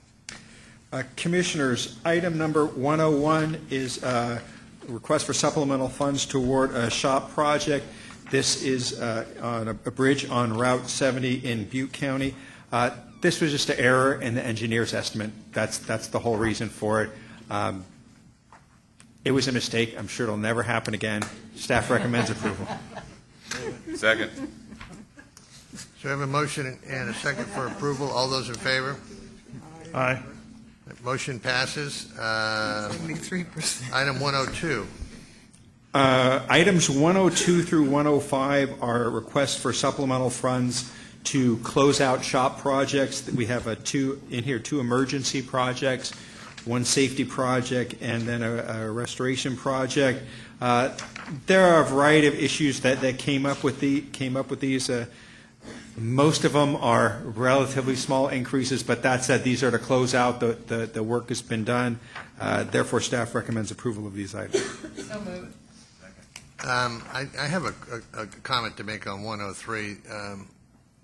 This was a kind of a guardrail safety improvement that was done, and I think we need Caltrans needs a policy that when these plans come forward, we need to check with CHP and emergency response teams, because what this amounts to is a change order that has to go back because they wanted more cuts so they could get emergency vehicles, and we're not passing those plans by them before we go to bid. And it seems, logical to me that we should be having those plans passed by the emergency responders. If they need a cut in the median, tell us where they are before we finalize the plans and go out to bid. So if you can pass that along to Malcolm so that we can have some sort of a program, and you wouldn't have this issue anymore. I believe we've started a program like that down south. Yeah, and we do work in concert with CHP. All the and- districts and need to know this. I agree. We Yeah. will assure that happens. Thank you for that comment. Okay, we have a motion and a second for approval. All those in favor? Aye. Opposed? Those items pass. Item 106. 106 you already dealt with previously. Oh, that's right. One would think. 107. Items 107, 108, and 109 are TCIF allocations. Under item 107, project number 3 is pulled. Staff recommends approval of all the 3 items. So moved. We have a motion and a second for approval. All those in favor? Aye. Opposed? Motion passes. Item 110, Juan. Commissioners, item 110 is an action item. It's a financial allocation requesting $30,051,000. It's for a state-administered multi-funded rail project in San Diego County. Staff recommends your approval. Move it. Second. We have a motion and a second for approval. All those in favor? Aye. Opposed? Motion passes. Item 111. Teresa. Item 111 is an allocation request. There is a change to your book item. Projects 2 and 4 have been withdrawn. Staff recommends the approval of the allocations to Project 1 and 2 from the 2012 HRCSA program. Second? We have a 111. motion and a second for approval. All those in favor? No, projects 2 and, projects 3 and 4 were withdrawn. Sorry. Projects 3 and 4 were withdrawn. Staff recommends the approval of projects 1 and 2. Oh, that changes everything. I'm out of this. Not seconding that. Do I have a legitimate motion and a second? Okay. Thank you. All those in favor? Aye. Opposed? Motion passes. Item 112, Laurel. Yes, Commissioners, items 112 through 115 are requests for allocation for state and local partnership funds. In addition, under 115, they have some STIP funds on that project. It's the State Route 91 Corridor Improvement Design Build Project. Staff recommends your approval of these 4 items. Second. Motion and second to approve these items. All those in favor? Aye. Opposed? Motion passed. Items 116, Laurel. Yes, Commissioners, this is an action item to allocate the remaining federal funds for the federal fiscal year 2012-13 local assistance lump sum. We allocated the first half of these in September 2012. This allocation is a little bit higher due to an increase from August redistribution, and the department is asking for this allocation with the expectation that the continuing resolution will pass before the end of the month. Staff recommends your approval of this item. Second. We have a motion and a second for approval. All those in favor? Aye. Aye. Opposed? Motion passes. Make sure they show. I thought that there was a dog shaking his tail. Scratch. Okay, we have a speaker, though. I missed on 117. Mike Barnum? You want to speak on this again? It's item 117. Yeah. Would you like the presentation? 117, it's this next item. This says 117. Right. He has Yes, We haven't done it yet. Go ahead. Yes, I'm slow. Commissioners, item 117 is an action item. This is a financial allocation request by the Capital Corridors Joint Powers Authority for $3,350,000 for design work on a project to double track from Oakland to San Jose. Staff recommends your approval of the allocation. Move it. Okay, we have a speaker. Mike Barnbaum again. Yes, thank you. Good afternoon, Commissioners. Mike Barnbaum of Sacramento and a Capital Corridor rider. I want to speak to you about the funding allocation for this project. And going back to a previous item that you saw how much the increase of ridership is in California, I've shown to you how 20% of all Amtrak riders are from California, and the rail car item will prove why this item is needed. This is a specific project that would double track the rail corridor between Oakland, Jack London Square, and San Jose Diridon Station. Currently on the Capital Corridor, 30 train weekday frequency with 15 westbound and 15 eastbound trains. Only 7 trains in each direction, so less than half of the schedule, operates south of Oakland in Alameda County. Some of the weekday trains terminate at the Oakland Coliseum complex, and that's critical as we're going into baseball season that those trains do, because people can access the A's right next to the Capital Corridor station there.